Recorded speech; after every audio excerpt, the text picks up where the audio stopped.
Good evening to all the ships at sea and around the world. I'm coming to you live from the fascist states of America. It's Matt Dillahunty. It's Wednesday. I tried to have some fun with this. I just can't.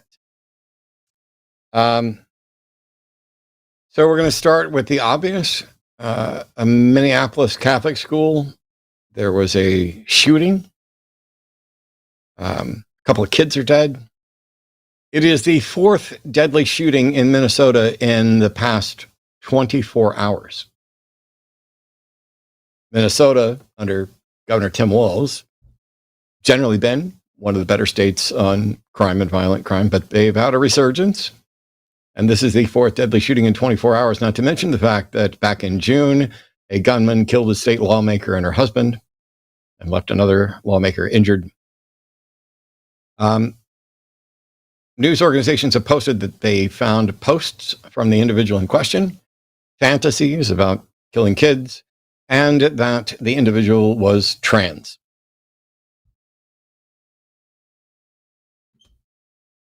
We're done, I guess.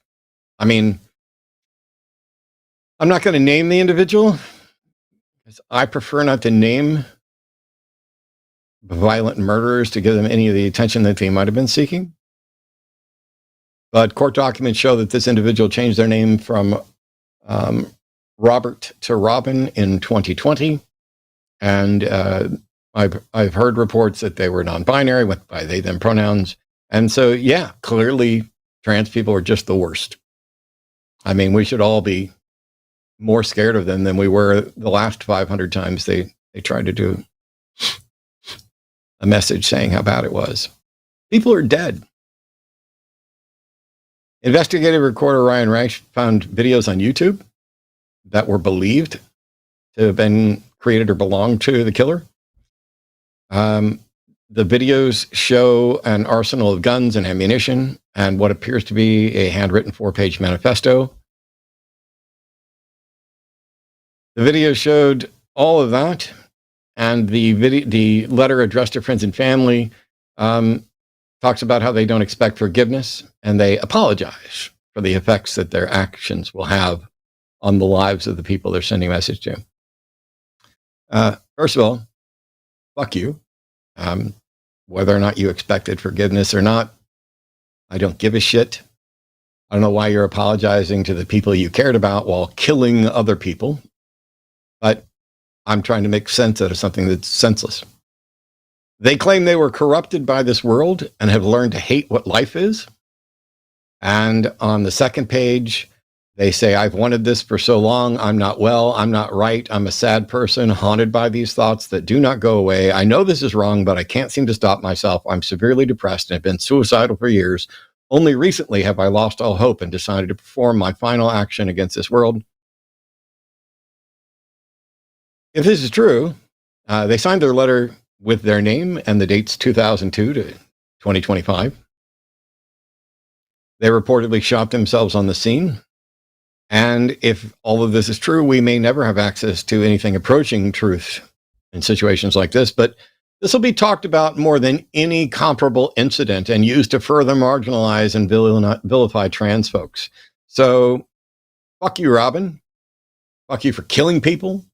Fuck you for making everything worse for everybody else. Yeah. This is going to be used to continue to marginalize and vilify people. Let me be clear. There is no justification for the actions that this individual took. Trans or cis, I don't care. This is absolutely vile, and I wish they would have lived to face legal justice. But we're going to have to just move on, because I'm pretty sure there's going to be another shooting to focus on very, very soon. You see, unlike the MAGA fearmongers who will talk about this endlessly, I'm not hypocritical. Nothing excuses this action. Not their rough life, not how unfair the world is, not the fears or abuse. Nothing. This was a heinous act carried out by a deeply troubled individual. They deserve neither forgiveness nor compassion. But they did deserve compassion once upon a time. There are other troubled people out there. They need compassion and help to avoid them going down this exact same path. this will be a distraction for quite a little while. And then we'll move on because there'll be another shooting. And I bet we probably spend way more time talking about the person being trans than we do about the problem with the, gun worship in this country. I bought a shotgun on Monday. Hadn't bought a firearm in many years. Went in, filled out the paperwork, got a shotgun, got back home, hour and a half, 2 hours later, it's just right down the street. Not much in the way of questions. I wasn't bothered by it. I'm an American citizen. I have a right to bear arms. Had a good reason. Didn't have to give a reason. Don't have a criminal record. Passed with flying colors. Got my approval. I would imagine that's true for a bunch of people who are deeply troubled as well. And there may not be any way to fix some aspect of that, but there are ways to fix some of it. As this will end up being a distraction, I feel it's worth reminding folks, release the Epstein files, no matter who's in there. I don't care if it's Clinton, all of the Clintons, Biden, the Dalai Lama, my mom. Fuck it. Stop protecting pederasts, sex traffickers, and rapists, even if they're in positions of power at the highest levels of government. But hey, there's a lot going on. Israel bombed the last hospital in southern Gaza, and a few minutes later, as first responders and reporters were headed in to assist, they bombed it again. Benjamin Netanyahu said it was a tragic mishap. But Benjamin Netanyahu is probably a war criminal perpetrating a genocide, so I don't believe he actually regrets it. They were willing to kill people in the last hospital in southern Gaza because they claim there was a camera at the hospital that was being used by Hamas. And evidently, now, I know some of you think I'm stupid, but if we found out that a camera in a hospital was being used by terrorists, I'd like to think that we could either use that camera to relay disinformation or disable that camera fairly easily, maybe cut the wire with some bolt cutters instead of bombs. It is patently absurd that a camera at a hospital being used by terrorists requires bombs. It's not a mishap. It's murder. In a moment of the greatest and most perfect bravery and compassion ever witnessed, President Trump, when asked about the bombing, said that he was, quote, not happy about it. If that's not enough for you, well, you're not a real American. Because President Bonespur has had a lot on his plate this week. He added a 50% tariff on India because they bought Russian oil. He had a 200% tariff on China so that we can have more MAGA nuts than we know what to do with. What's that? Sorry, it's magnets. Evidently, we already have more MAGA nuts than we know what to do with. He signed an executive order making flag burning illegal under some circumstances with a 1-year jail sentence. And he's having his Department of Justice look into legally challenging the Supreme Court's claim that it is, in fact, free speech. I'm told that he won't be having his DOJ look into whether or not the president can just declare something illegal and set the penalty for it. But what's legal or not really doesn't matter in this world. The rule of law is out the window.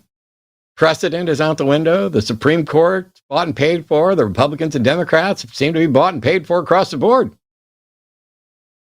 We're not going to call anything out. He's got carte blanche. It's best we just let him do whatever the fuck he does, and then we'll try and clean it up later. He's seeking criminal charges against George Soros. I don't know why. I don't care. I didn't bother looking into it.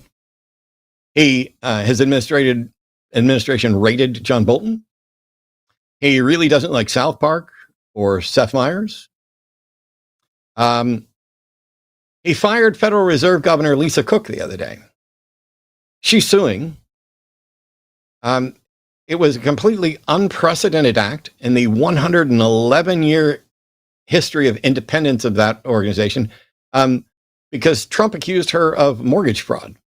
And an accusation or suspicion from the president is more than enough to fire somebody and potentially avoid consequences in a world without due process and in a world where precedent no longer matters. I was going to say CDC director, but for those who don't know, that's the Center for Disease Control. The CDC director has been ousted after RFK Jr., the wackadoodle anti-science, anti-vaxxer, pushed her to change vaccine policy. Gone. All of this happens while Trump repeatedly states that people want him to be a dictator. He's not a dictator. They just want him to be a dictator because he's really good at stopping crime, as he sends the U.S. military to act as police. Although I hear they're mostly picking up garbage in the street because there's not really any actions for them to take because there is no state of emergency. He pretends there are multiple states and cities with criminal emergencies that require the utilization of our troops as a peacekeeping force or police force occupying our cities. But he says it about cities where crime has already fallen by 20 to 30% in the last year and more over time. He's like this shady mechanic that you took your car to, and he tells you that your brakes are shot. And when you say you just had them replaced, he says, well, what I mean is whoever replaced them did it wrong, but don't worry, we've already fixed it and added it to your bill. The king taking credit for other people's actions. The king of firing people. The king. Soon to be emperor. We now have Trump's big, beautiful face hanging from massive banners on federal buildings. To steal from Eminem, welcome to the divided states of embarrassment. And the divided states of embarrassment is in dire straits.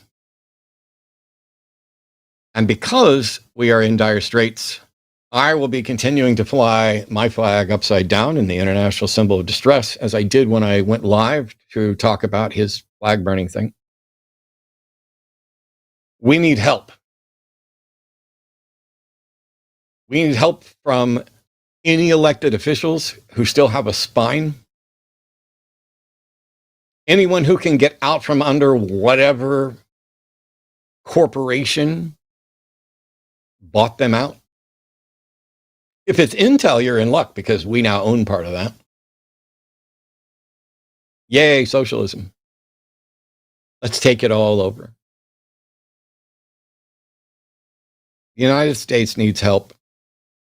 I'm hoping that that help comes from within.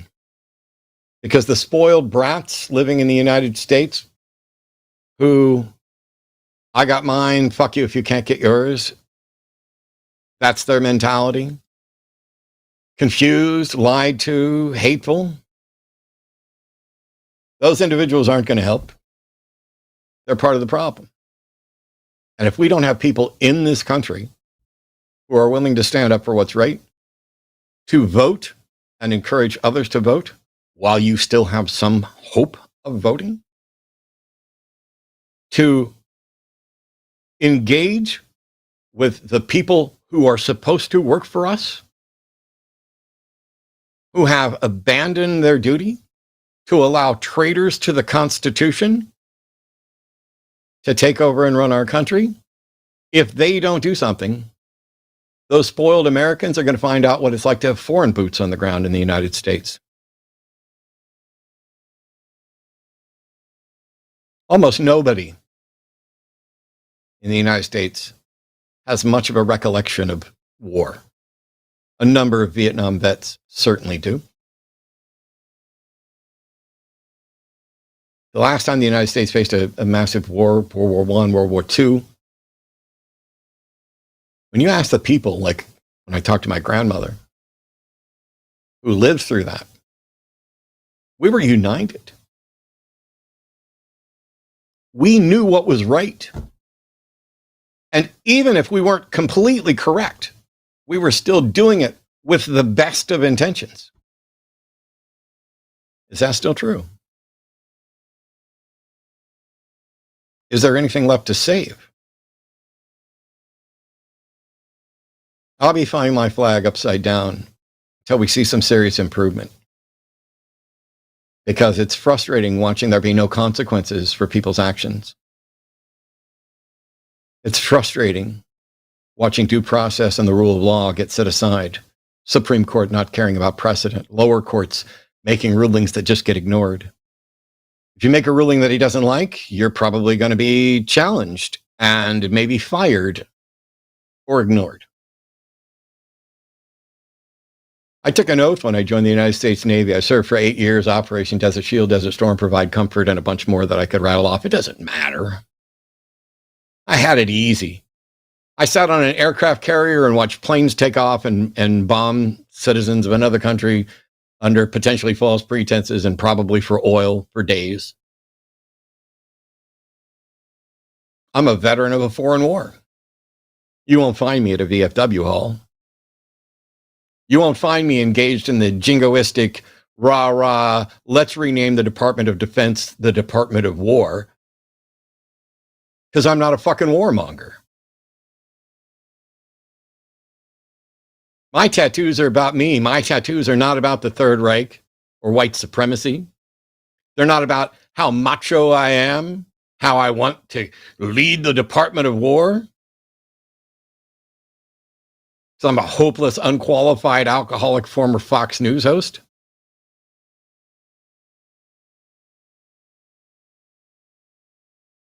I'm 56. I'm not fighting in another war. There was a guy came on my Twitch channel just yesterday. Oh, Matt likes to pretend like he's a tough guy, but he wouldn't say that to my face. Really? Ask the people who've interacted with me whether or not I would say to your face exactly what I would say here.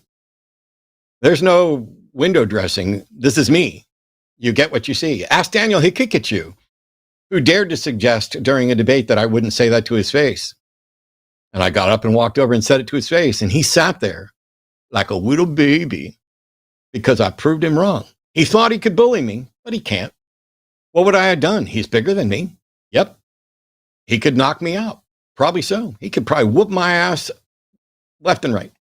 And the individual in my Twitch chat was like, well, if you said that to my face, you'd have even fewer teeth than you have now. And I was like, cool. I wouldn't even hit you back. I'd have you arrested, and then I'd sue you so that I could get the implants to replace the other teeth, including the ones you knocked out. Oh, rawr, I'm a man. It's so funny that people who don't seem to know and who seem to focus endlessly on what is a man, what is a woman, if you were to ask them, a man is a manly man who does manly man things like bombing people and killing things and breaking stuff and fixing stuff and lifting the weights and doing all the stuff. That's what a manly man is. And by the way, when Taylor Swift announced her engagement to Travis Kelce, I'm told that Charlie Kirk, who, like Matt Walsh, couldn't debate their way out of a wet paper bag and are just sensationalist clickbait generators, said he couldn't wait to go to a Taylor Kelce concert because if she doesn't take her new husband's name, she's not serious. Nobody asked you, Kirk. It's laughable. These people who think they speak on behalf of a God are embarrassingly laughable. I think I know what God wants, and God wants you to take your husband's name. Well, you know what? I don't have any reason to think that you know what God wants, and I don't give a fuck what you think or what fucking God thinks,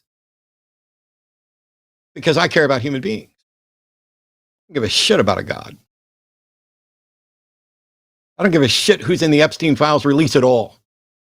Stop with the distractions. Stop with the end of the rule of law. Return to precedent. Because I took an oath to defend the Constitution against all enemies, foreign and domestic. And the current administration is absolutely a domestic enemy of the Constitution, as they prove over and over every single day. We need help. And I need help. So please join me in welcoming to the show for the first time, Mr. Jovan Bradley. How are you? Hey, doing good, Matt. How are you? Exhausted, pissed off. I need help. Everybody here's familiar because, I mean, you've been doing stuff with Jimmy and Arden and everybody else, but you and I haven't got to host a show yet, so I'm incredibly thrilled to have you here.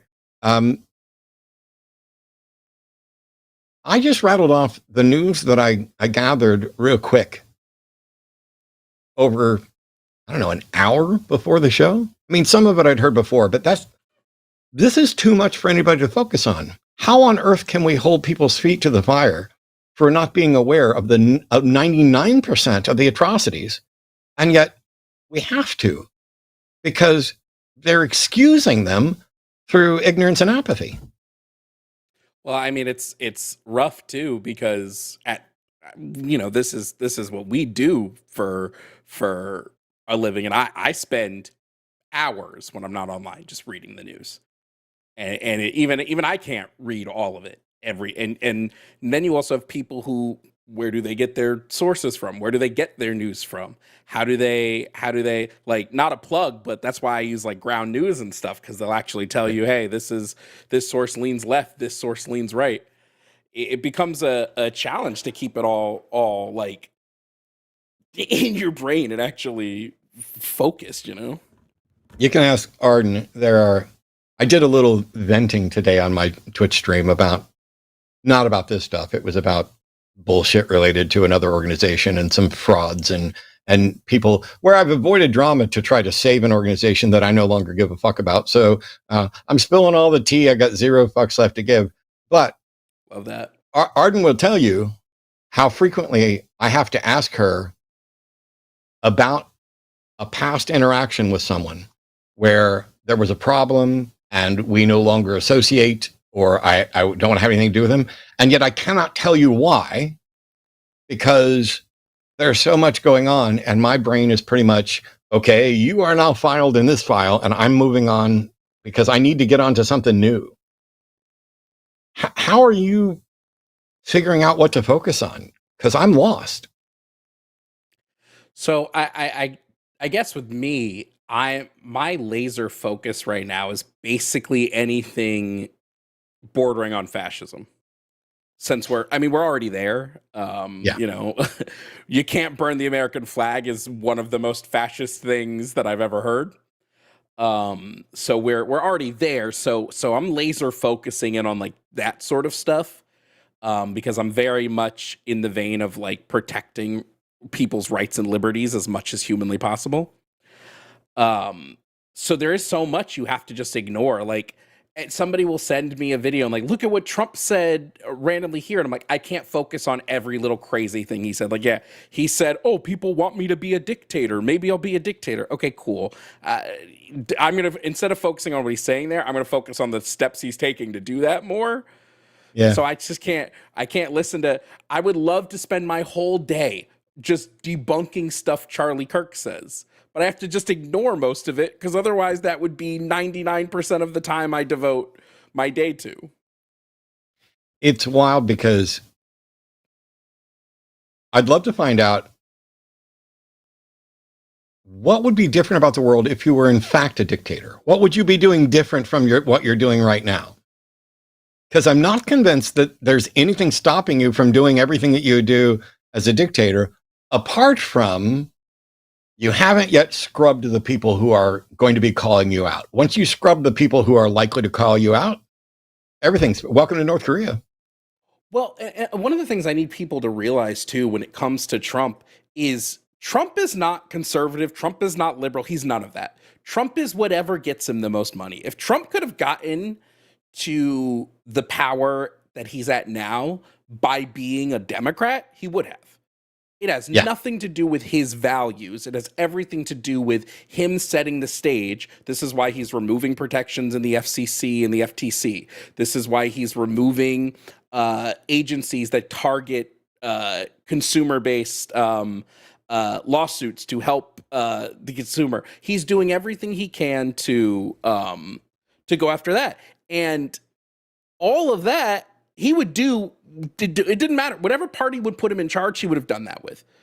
So I think the people that he's doing it for are definitely conservative, but I don't even, when it comes to Trump, it's so obvious he's a puppet. Yes. And not even a good one, because he doesn't know anything. He still believes that the other countries pay the tariffs. I don't know why. So, like, when he says something stupid, I'm just like, yeah, of course he did.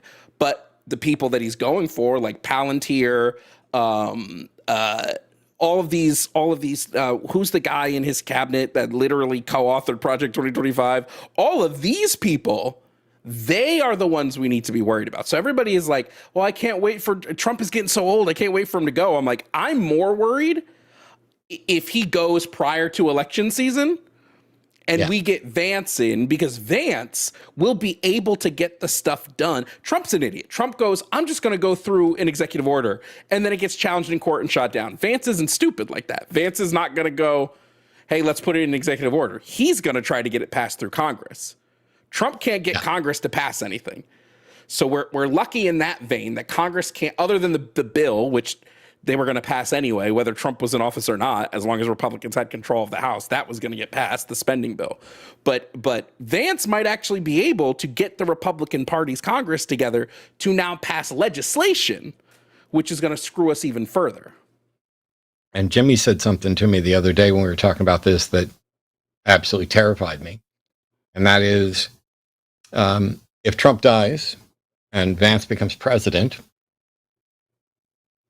there's a strong likelihood that Stephen Miller will become vice president of the United States. And, you know, we warned people about all kinds of stuff. We warned people about Project 2025 and Christian nationalism and fascism. And it's like, these are all buzzwords. It's like, oh yeah, look at the wackadoodle lefty talking about how they're doing this and they're going to do this and they're going to take away these rights. And oh, they keep bringing up that old poem, you know, first they came for, and then there was nobody to protect. And yet we mention it because it's literally happening. Like, not only have they overturned Roe and thrown out precedent, but they've said that they're coming after Obergefell. They said they're coming after other Supreme Court decisions. Trump's flag burning thing wants to challenge the Supreme Court's claim that it counts as free speech. There's nobody to stand up for any of this once the courts have gone, because that's two branches of government. I don't care who you put in the House and the Senate. What the hell are they going to do? And by the way, what's anybody going to do on the court or in the House or Senate if he keeps spreading the military out to cities and then institutes martial law to avoid protests and consequences? I mean, all of those things we have to, some of us saw in third world countries, we are seeing here. And I don't know how people don't notice. We have to recognize, and this is why I'm done sugarcoating the MAGA side. It is very clear that they don't want to live in a democracy. They want a king. They want one person who preferably is a Christian nationalist to just say, I'm taking over and here's everything you want. They don't care about rule of law. They don't care about checks, and they really don't care about checks and balances. They don't care about any of that. If the Supreme Court had been stacked liberal and had been making decisions in the way they're making decisions for the conservative side, they would lose their minds. So what I really think we have to do is we have to stop placating first of all, whatever left you're on in the country, whether it's you're a liberal, you're a leftist, you're a Democrat, whatever you might be, stop thinking that we're going to win this by being the bigger party or the bigger man. It's not going to happen. Yeah. The Republicans have shown they do not care about fairness. They do not care about playing by the rules. They will do everything that is within their power to make sure they maintain that power and maintain that wealth. So we need to stop pretending like we're going to be able to get out of this by just like, hey guys, let's just vote in whoever, Gavin Newsom 2028, let's do that. That's not going to fix anything.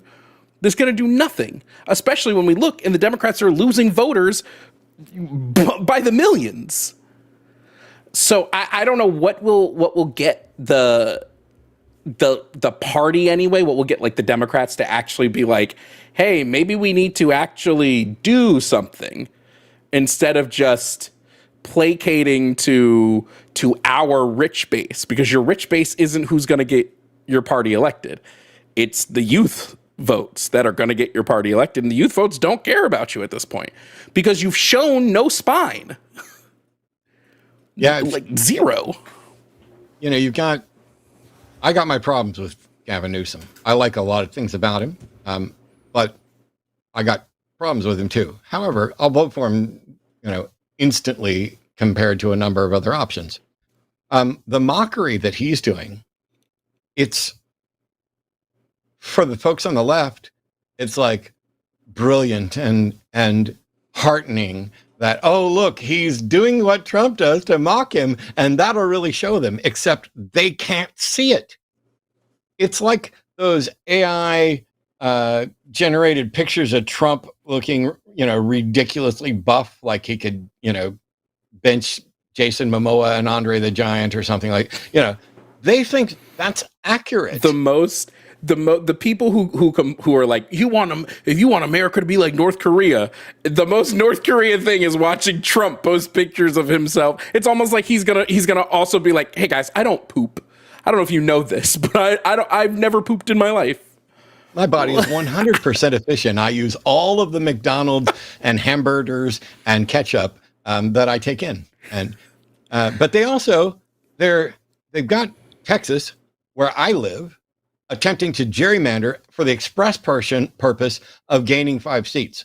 And Newsom and the Californians decided, okay, if that's the way you're going to play, we're going to fight fire with fire. And now they want to sue California for doing exactly what they do. I mean, they want to trash Gavin Newsom for mocking the jingoistic cult-like. And did you see the cabinet meeting they had where they went around the table for everyone to fucking fillet him on how he saved college basketball and he's the God's embodiment of what we should be and how he's doing this, and the Nobel Committee, although they kept saying Nobel instead of Nobel, well, the Nobel Committee is losing their mind. That's what's so funny, because it's like, at what point does South Park stop being parody and they're just doing what's happening? Because it's like at this point I watch South Park and everyone's like, this is so funny, and I'm like, what? It's just literally what is going on. Like, they don't even have to try when they write this stuff.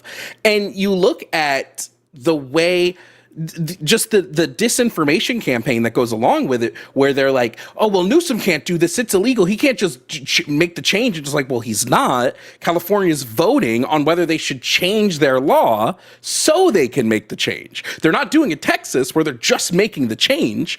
But when you have people that are conservative, they read a partial headline on Fox News or Newsmax. It's mostly Newsmax now. That's what they have on 24/7. And it is just propaganda after propaganda after propaganda. Like you talked about it earlier, all that they're going to talk about is the fact that this most recent shooter was trans, not the fact that they were an admitted Nazi who made crazy Nazi videos. They're not going to focus on that because that would look bad on them. They have to focus on this other, and it's, I hope that one day trans people aren't the focus anymore, but I really thought we were moving away from the Republicans having one set target, and instead they've moved to 2 set targets. They're like, well, now we hate trans people and we hate immigrants. It used to just be we picked one and we gunned for it, but they're feeling bold now. So they're like, let's just go after 2, which is just like fascism playbook, like page 1. So at this point, we need to stop placating, stop being kind. If you have a MAGA family member and you still are engaged with them and you're talking to them and you're like, well, I love no, I'm sorry. They need to learn. And it's the only way to learn is by putting their nose in the pee. I don't know what else to do. Yeah. I haven't had a conversation with my family members, but I made a post that made it very clear. I don't give a shit if you're my mom or anybody else. There may be a war coming and we're on opposite sides and it's your fucking fault. You don't have to worry about me because I'm too old and decrepit and run down to actually do anything, but I'll be cheering on the side that actually serves the people. Yeah, once upon a time, I'm too old to I'm too young to really remember Walter Cronkite, but I at least know about Walter Cronkite and the nightly news. And, we used to get unvarnished evening news, and then there was the late news, and then there were the late shows, and that was for comedy and for fun. And now the news is absolute garbage, clickbait, and everything is breaking. But the only thing is breaking is my fucking brain and my patience from them spewing pablum to everybody. And now late night comedy is my source of news, along with ground news and stuff, so I can actually evaluate it. But late night comedy, Seth Meyers and the rest of them, that's my primary source of news outside of ground news. And then South Park, as you're pointing out, is becoming closer and closer to just news in cartoon form. And maybe when people start getting their news in cartoon form, that will finally take the addled minds of America and make them go, wait a minute. Wait, you mean that's real? Although South Park tried to do that with the Book of Mormon, and it ended up a wonderful musical that Mormons even like, even though it exposes the absurdity, and nobody gives a shit. It's like I used to love Book of Mormon. Really I've gone 180 on Book of Mormon. Used to love it. You don't like it anymore? 180 on it. Small tangent. There was a lot of racial abuse of the black cast members when it was on Broadway. So it's kind of soured it for me. Also, just when I watch it back now, I'm just like, why are we saying that people from I think it's Nigeria is where Book of Mormon is set. I don't remember the exact country that it's set, but why are we saying that these people don't know what cell phones are and they don't know how to send text messages? It's just some things where I'm like, okay, yeah. I wish the joke was that the white people going there thought they were backwards and they're not actually backwards. But the joke is, no, they're actually backwards, which just sort of sours me. Like Uganda, that's what it was. It just sort of has soured me on it as I've grown. And I guess I'm too woke for Book of Mormon. I can see that. I'm woke enough to see that. However, I was gifted a front row seat at the Book of Mormon on Broadway where I could lean down and look into the orchestra pit below me, and the little Mormon boys would come up and sing directly to me on stage. And it was the first time I'd ever seen it. And it was an amazing experience. I will take your criticisms to heart, because I definitely see where there's a problem there. But with regard to its take on Mormonism itself and that sense of parody, I still think it was brilliant. I love the music. Oh, and you know what? All that didn't hurt great. The Mormon Church at all. We've got callers. I still love the music. Love it. Yeah, we do. All right. Here's how this is going to go. This is The Hang Up. It's my show on Wednesday nights here. Normally I do like a 10 to 20 minute intro, and then visit with my guests for a little bit, and then we take calls from you. Generally speaking, theistic calls, people who want to defend an actual God belief, get priority on every show I ever do, and I will try to do that as well. But we're also going to be taking calls on any number of issues. We're here, I don't know, as communist, quasi-communist, democratic, socialist, lefty, liberal, whatever. I don't give a shit about the labels. What I care about is humanism and skepticism. What I care about is the rule of law and precedent. What I care about is what's actually impacting the lives of real people, and not the window dressing. And what I'd love to have, especially if this is Jovan's first time on the show, genuine, decent conversations with people who disagree with us and want to have a legitimate discussion. I, as you can tell from the people who watch my Twitch stream today, I have no fucks left to give. My fucks have runneth dry. I love that song, by the way. I think it's freaking brilliant. But I am doing my best to exercise patience in the interest of trying to have better conversations. And so I have Jovan here to help me, to take over and steer and engage in all of the areas where I am lacking, which is, you might not hear me talk again, but we know that's a lie. All right. I'm full commie, so anybody that wants to talk about communism, just like I'm right here. I'll do it all day, all night. First caller, Martine, who's a theist from the UK, says they're a Trump supporter ready to drop some epic truth bombs. Hey, Martine, no offense, pronouns are him. This is a legitimate question. Welcome to the show. Why would we care what a Trump supporter in the UK thinks? I got enough problems here at home.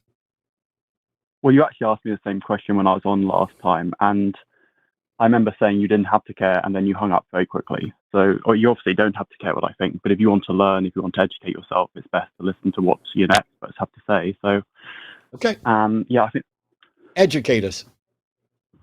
Okay, so I think it's ironic that Democrats often call Trump and the Republican Party racist, considering the affirmative action nonsense that they've been spewing.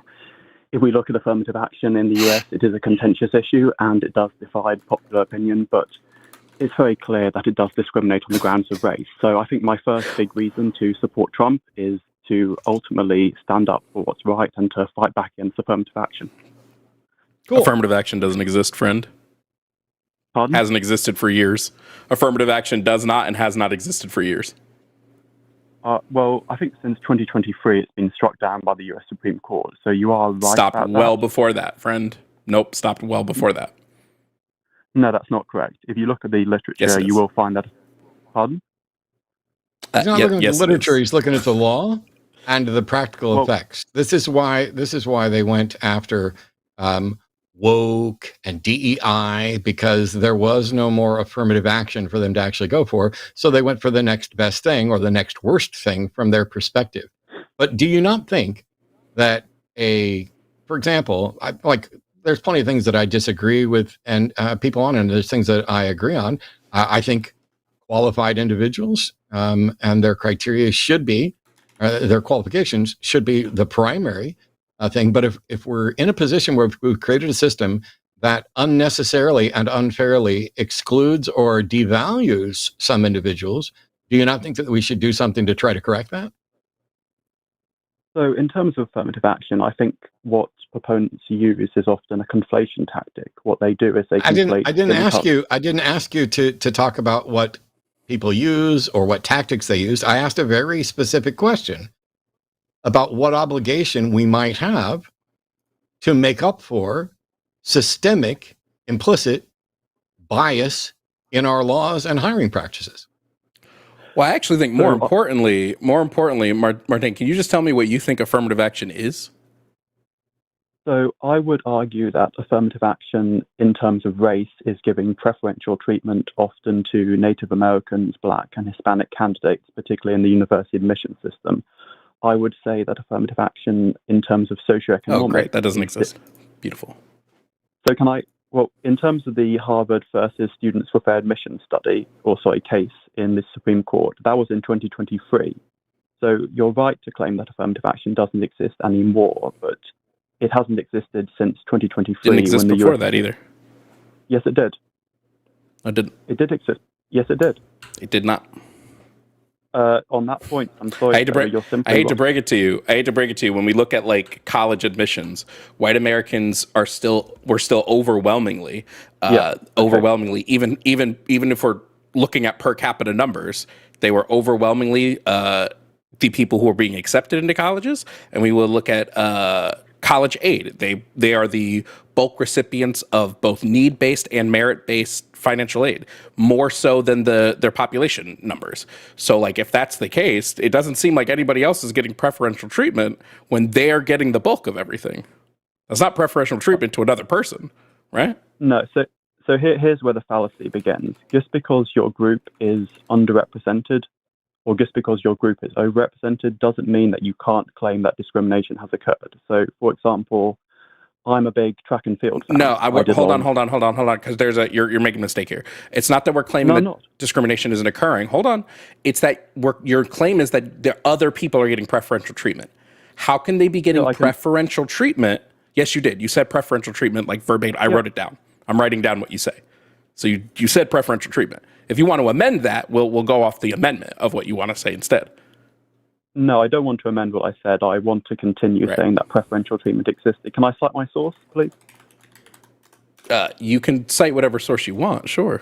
How do you determine whether or not individuals are getting preferential treatment rather than compensated treatment?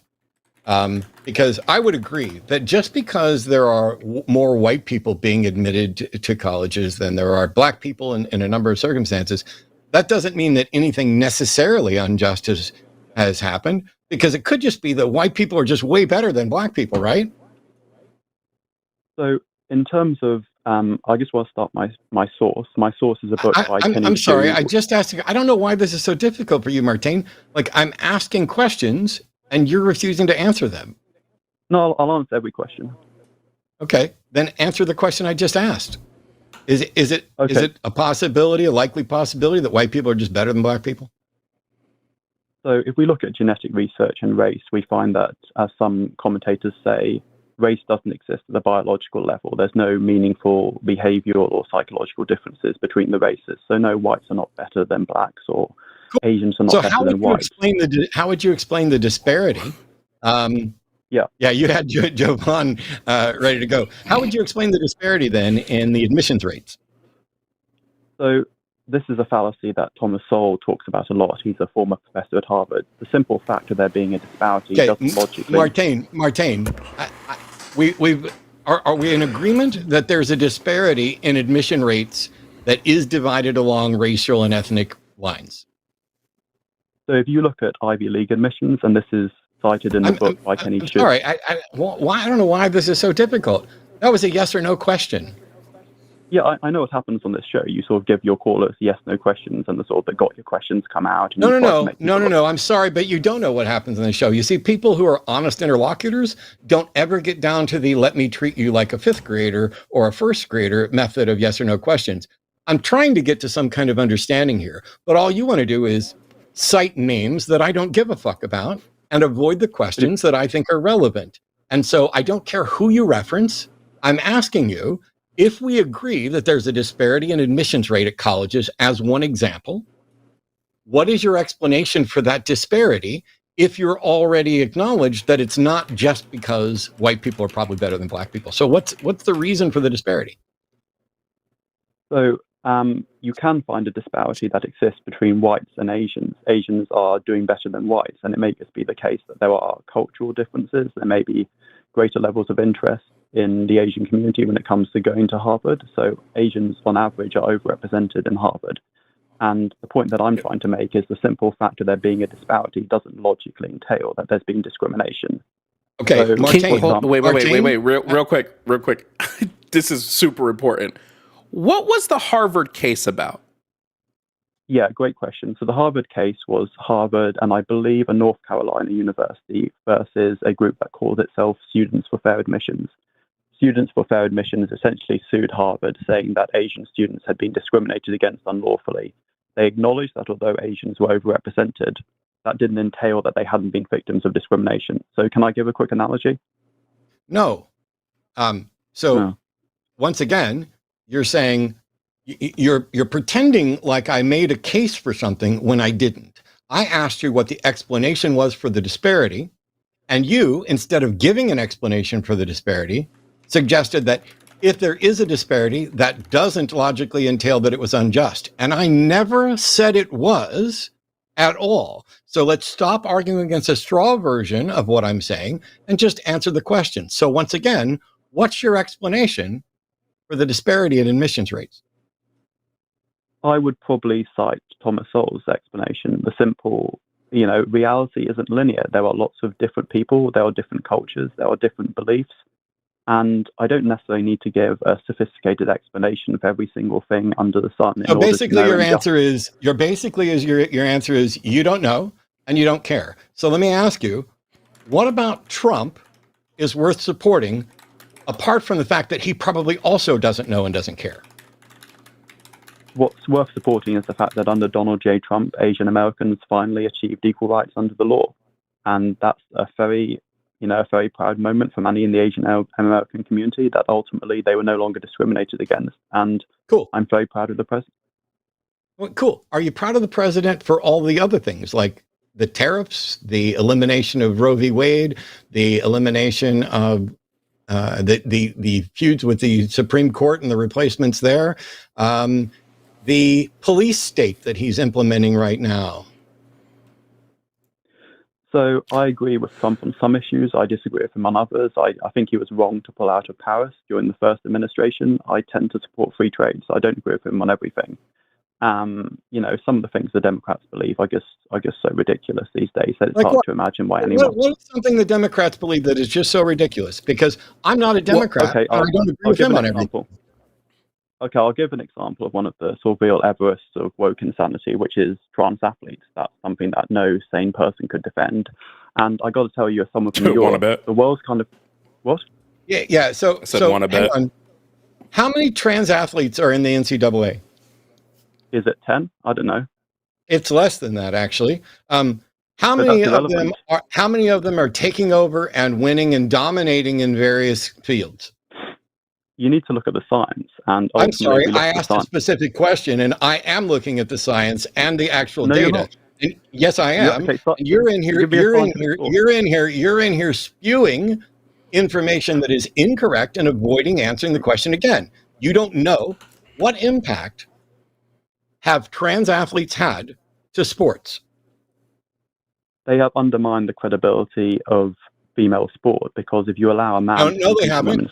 No, they haven't. The only minds in they haven't, Martin. The only minds in which the credibility of female sports has been undermined is in the mind of bigots who don't understand what actual impact is and who would like to pretend that something bad is going on. The individual bodies and organizations, because every sport is different, have to go and evaluate what is fair and what isn't fair. This isn't just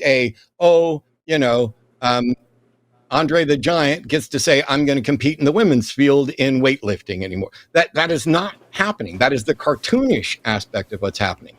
And so trans women are women, trans men are men, non-binary people are non-binary.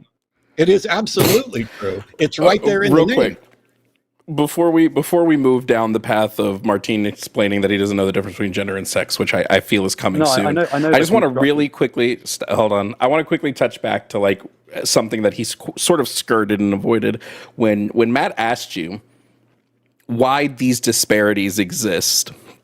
You went to Thomas Sowell. Thomas Sowell's biggest idea in why disparities exist between white Americans and black Americans is that there's a cultural difference between white Americans and black Americans, and that black Americans collectively have a culture where they don't care as much about education, they don't care as much about work, they don't care as much about these things. Thomas Sowell has said this expressly time and time again. Are you agreeing with Thomas Sowell here that you think there is something culturally in black Americans that is the reason why they are more likely to be arrested, more likely to be falsely imprisoned, more likely to die of medical neglect, more likely to have lower rates of familial wealth, more likely to be targeted by the education system, more likely to face the school to prison pipeline? Are you saying it's the culture, so essentially making the argument that it's black people's fault that all of these disparities exist? So I read some of Thomas Sowell's work. I've sort of looked at some of his books. I've also listened to some of his lectures, and he's a very astute social commentator. Obviously, I haven't lived in America for as long as him, so sometimes you just have to defer to the experts like Thomas Sowell. But I think it's right that we sort of stop this mumbo jumbo about white privilege and all that nonsense that's already been debunked. I didn't ask you about white privilege. Right. I've asked you very specifically, do you think the disparities in all of these places are because of black culture? Well, what Thomas Sowell actually does is he talks about the welfare state as well. He doesn't just talk about culture. Great. So you agree with him. I'm not asking what Thomas Sowell believes. I'm asking if you agree with him that you think the disparities are from black culture. I definitely agree with him on a lot of issues, but as he's an expert on these topics, sometimes you have to defer to his authority. I just need you to understand something, that when it comes to sociology in the U.S., Thomas Sowell is laughed out of every academic institution known to man. Yeah, nobody takes Thomas Sowell seriously, and they haven't taken. Great. So is Jordan Peterson. That doesn't mean anything, right? He's still mocked in academia. He's mocked in academia.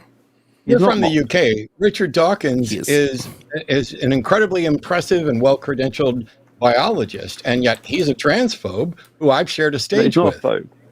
Oh, he is a transphobe. He No, is he's not. He's someone. he is absolutely a transphobe, as I not have true. done.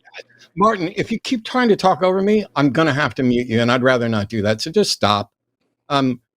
Richard Dawkins is absolutely transphobic, as we have documented many times by pointing out what he's actually said, including just recently, this week, advocating for a German law that basically boils down to, you know it when you see it. Trust your eyes. And he wants to defend real women. What's a real woman, Martin? XX chromosomes, no tallywhacker. XX chromosomes, no tallywhacker. Cool. That's not a woman. That's not a woman. So there's a lot of circularity in this definition. If you say someone who I identifies didn't say anything about circularity or anything else. We didn't give a definition. I just rejected it. I just rejected your definition of woman. What are you going to do about that? Well, you can reject any definition. You know, Richard Dawkins is obviously an esteemed by. Correct. What's the difference between sex and gender? So I'm well aware that gender is often referring to socio-cultural stereotypes, things like femininity. There's nothing about socio-cultural stereotypes that is necessarily dependent on anybody's chromosomes or whether or not they have a prick or are a prick. Can I ask a question quickly? No. Okay, I'm going to ask it anyway. Why not? You asked the first question without it, so go ahead, ask a question. So the word gender comes from the Latin word genus. Do you know what the word genus actually means? Yeah, I don't care where words come from. It's a nonsense argument. So stop, Martin. Just listen. Let's listen, because you have a horribly broken brain that I'm getting ready to fix.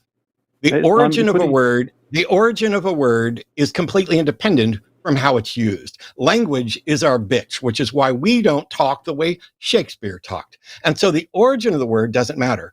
For ages, sex and gender were used almost interchangeably to refer to almost the same thing. And then when we learned a little bit more about the broad spectrum of sociology and psychology, we came to understand that we don't need to use two different words to merely refer to someone's chromosomes. And the fact is that people referred to and knew about gender long before anybody knew about chromosomes. You've never investigated the chromosomes of anybody you've been involved with. What we do is we look at individuals' statements about their identity and their behavior, and actually look at the sociological constructs, which began with recognitions of differences between sexes, but then became diminished, because what used to be, this is what a man is, this is what a woman is, went away when we stopped subjugating people. Oh, wait, we haven't stopped subjugating people. When we stopped incredibly in subjugating people and allowing them to participate equally. Once that begins to happen, the very notion that someone with XX chromosomes or XY chromosomes is irrelevant, because trans people aren't claiming to be cis. Trans people are not claiming that their biology is different from you. If you and a trans person look at their chromosomes, they're not going to tell you that those chromosomes are any different than what you're seeing. They're not talking about what their chromosomes are. They are talking about gender in a different context. And if you just flat out refuse to accept that there is a context of gender, which they are speaking in, and instead say it's just sex, then I get to dismiss your definition of a just sex woman, because you've already dismissed the entirety of the modern, updated, beneficial look at gender. You have disqualified yourself from the conversation. Are there trans people who are claiming their chromosomes are different than what they are? That's a yes or no question. Well, I mean, that's a yes or no question. That's a yes or no question. Are there trans people who are claiming that their chromosomes are different than what we actually know their chromosomes to be? I don't know. No, you don't. I haven't met it. So how do you tell if somebody's cis? Well, presumably they might. You could look at their chromosomes. You could also look at what they say about themselves. You could look at a whole range of things. But I mean, cis. So wait, no. When it comes time to identify who's cis, you want to look at their chromosomes, what they say, and a whole range of things. So let's go through what they say and a whole range of things, because that seems to be what you're objecting to for trans people. But when I point out that you can't identify who's cis, now all of a sudden you want to go to other things other than XX no tallywhacker. No, I'm aware that cis is one of those terms that's been made up recently because we sort of need a normal sounding term for normal people. Can you but we tell don't me? say Can you normal. tell me real quick, Martin? Martin, can you just tell me a term that's? Can you give me one term ever that's not been made up? Just one term. Well, any term words, that's not been made up. Words are created by humans. We don't discover that. We discover mathematics. So then what does it? So then when you say the phrase, when you say the phrase, that's a recently made up word that has no barring on the argument because all words are made up. What does it matter the recent, like the recency of a word? We didn't have a word for like gaming PCs until recently. Does that mean that we can't call them that? What?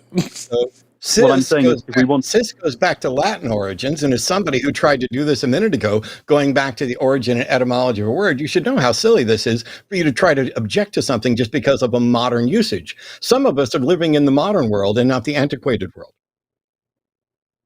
Yes, obviously words are created, but that doesn't mean that we can easily communicate if we're using the same word to mean different things. Obviously, about half. You know exactly what cis means. Exactly. You know exactly what it means. You know it means somebody that is not trans. You know that. You're just rejecting it because you think using the term means that you are now accepting of what I would assume you would call quote unquote trans ideology. That's the only reason you're rejecting the word. It has nothing to do with the word, whether the word actually makes sense, because the word makes pretty good sense. If you have someone that is trans, what would you call someone that's not trans? So everything there would be an opposite. So far. Yeah, everything. What would you call someone who's not trans, Martin? Normal. Normal. Okay. Normal is fucking subjective. Like what is normal? What if I have a country where everybody in the country is transgender and you show up as a non-transgender person? Now you are not normal, right? Well, that country probably wouldn't survive for very long if you had everyone. Why wouldn't it survive for very long if everybody's trans? Do you understand? You don't understand how any of this works. Let me ask you like a very general question, just a base level questions that I'm understanding where you're coming from. Do you believe that gender within humans is a category distinction? It's a way that we categorize people. I believe that gender and sex, for most of their history, were used as synonymous. Then the Ministry of Truth. I'm not asking. Sure, great. I agree the same thing. I'm asking if you believe that they are category distinctions. Are they words that are meant to categorize things? Yeah. So the word gender comes from the Latin genus, which means type or kind. So it's used as a category distinction. Sex is also a category distinction. Race is also a category distinction. Love that. And do you believe that woman, as a category phrase, is it when we're talking about people that are women or people that are men, that those categories are exclusive categories? There are people that fit into those categories, and there are people that don't fit into those categories. Yeah, as with race, there are blacks, there are whites, but there are also people who are mixed race as well. And the fact that there are mixed race people doesn't mean that I can just identify as black. Mixed race doesn't exist, but great. So I love that we agree that mixed race doesn't exist. I love that we agree that categories can be exclusionary, and we believe that woman is an exclusionary category. Great. Because it is an exclusionary category, that means there must be some sort of condition that is necessary to fit into this category that everyone who's in the category has and everyone who's outside of the category does not have. So what is that necessary condition required of someone to be a woman? XX chromosomes. Okay, beautiful. Love that you said that. Can I ask something real quick? Best thing I've ever heard. I really want Jovan to keep going, but I have one quick question. If a woman is XX no penis, how do you propose we verify who is or isn't a woman? You can use genetic tests. So the World Athletics Federation. Does a genetic test tell you whether or not there's a penis? Well, if it had been amputated, then it wouldn't necessarily tell you that. If you'd suffered an injury, no. There may or may not be what qualifies as a penis. My question here is about individual privacy. Should anyone have the right to inspect my genitals or investigate and inspect my chromosomes? So unless you are under suspicion of having committed a serious crime, no one's allowed to inspect that against your will. So the answer is no, unless you're... Cool. So you have a completely useless position. But once somebody's committed a crime, why would anybody need to investigate their chromosomes or their genitalia just because they've committed a crime? No, I just meant if someone was suspected of having committed a crime, then depending on the nature of the crime, they must be forced to undergo an inspection. But I think we're getting away from the topic though at this point. No, we're not getting away from the topic. We're exposing the ridiculous position that you have. What crime could I commit where it would be necessary for somebody to investigate my genitals and my chromosomes? Illegally smuggling cocaine. Are you just pranking us, Martine? Because I would love to have Jovan keep having fun with you. Yo, low-key, that was kind of funny. I think you just outed yourself as a complete fraud. What is it about smuggling cocaine that would require someone to investigate my chromosomes and my junk? If you I can't fit cocaine up my pee hole. I don't know about you. Yeah. That hole is way too small to fit cocaine up. Yeah, like your friend said. Wait, you think that if I've been convicted of smuggling cocaine, that gives them a good reason to investigate my penis and my chromosomes? No, not your chromosomes. You can't hide. Let me look at that penis, boy. I specifically asked you, if your criteria is chromosome plus genitalia, what crime could I possibly commit that would warrant someone investigating both my chromosomes and my genitalia? No, you pulled me down a massive rabbit hole where you asked me. No, I didn't pull you down a massive rabbit hole. I'm just 10 miles smarter than you are on this subject. And I led you down the merry path that you established. You said what this was, what defines the particular gender. And I said, under what criteria would someone even need to or have a right to access to my chromosomes or genitalia? And then you said if I committed a certain crime, and I asked you what crime I would commit that would warrant someone investigating my chromosomes and my genitalia. I didn't lead you anywhere. You marched right down to the trough I have put in front of you. So eat your shit sandwich. The and penis backpack. Trough. No, you asked me. You don't know that. Your questions. Oh, got your questions. You know why got your questions work? You know who got your questions don't work on? The people who know what the fuck they're talking about. I want to, before we get too far away from it, Martine, I want to just contend with your necessary condition real quick. So you made the claim that it is necessary for women to have XX chromosomes. So I need to ask you about this. We have plenty of medical cases of women who have this one. If you want to look it up, it's in the NIH. It's a case study of women with pure 46 XY karyotyping who have not only gotten pregnant but given birth. So yes, are they? What are they? You have Sawyer's. I can't remember the name. I think it's Sawyer's syndrome. But Swires. You have. Yes. You have what are those people though? Are they women or are they men? You have women. They're intersex. Intersex is not in and of itself its own gender. It's a condition that affects males and females. Yeah, which is what I just said. Intersex. Those individuals are intersex. Okay, no, so what are they? Male? Are they men or are they women? They're intersex. Intersex is not in and of itself a gender category. Yeah, I mean, are you saying intersex is a third gender category? I'm saying intersex is intersex. You can call it what you want. Oh, no. You don't get to do this. Stop skirting around answering the question, yo. What the fuck? This is you, yeah. Why are you skirting around the question? Is somebody who's intersex, do they have their own category when it comes to gender, or are intersex or DID conditions that affect males and females? So I'm happy to give them their own category as intersex. Cool. Which sports team should they play for? They should have their own category. The intersectional. Yep. Martine. So you're making a lot of category errors. Basketball team.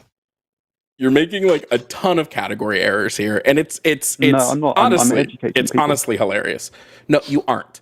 Right? Do humans reproduce dimorphically? Are we a species that we sexually reproduce dimorphically? We are a sexually dimorphic species in that we're primates. Okay. So that means how many sexes are there? So di means two. So you have does that come from the Greek or the Latin? So is intersex a third sex category, or are they conditions that affect the two sex categories? Well, it's better for categorization if you have men, women, and then you also have a very small number of people, less than 1 in 1,000, who would be described as intersex. But they should have their own basketball team. So somebody who's If you want who's to, but again, you intersex, diverted somebody the who's intersex. Wait. Somebody who's intersex. They have XY chromosomes. They have a uterus. They have a vagina. They can get pregnant. They can give birth. They have estrogen. They have feminizing. They have feminine hormones. This person is in a third category. They aren't a male. They aren't a female. They're something completely different. Well, that they're referred to as intersex. I don't see why the term is too triggering. Intersex is a term we use for a list of conditions that affect male and female sexual development. It is not in and of itself a category of sex. It is condition. That's why it's not actually called intersex. They are called intersex conditions, which are conditions that affect the two sexes. Yeah, but I mean, essentially, I started by talking about trans athletes. You weren't able to defend your anti-trans Oh position. my God, Martijn! In order to have the conversation about trans athletes, your presupposition in this is that trans women are not women. That's your presupposition. So we have to attack the presupposition, in order to get to hold on. Your presupposition is trans women are not women. That's the presup, right? Because you're saying they shouldn't be allowed to compete because they might have some advantage because they're not women, they shouldn't get to compete against other women. However, me and Matt both believe that whether there's an advantage or not, women should be able to compete against other women. So yes, we do have to talk about the presupposition. Can I ask a question? Have you got any scientific sources to back up your position? Because I have plenty of scientific studies to back up my position that trans women are women? Yeah, I'm trying to give you one now, but in order to give you this... The sport. The sport what? Issue. Do you have any scientific studies to back up your position on sport? Studies about what? Because I don't care that there's an advantage in sports. So what study do I need to provide you to say that I don't care that there's an advantage? What study do I need to provide you about that?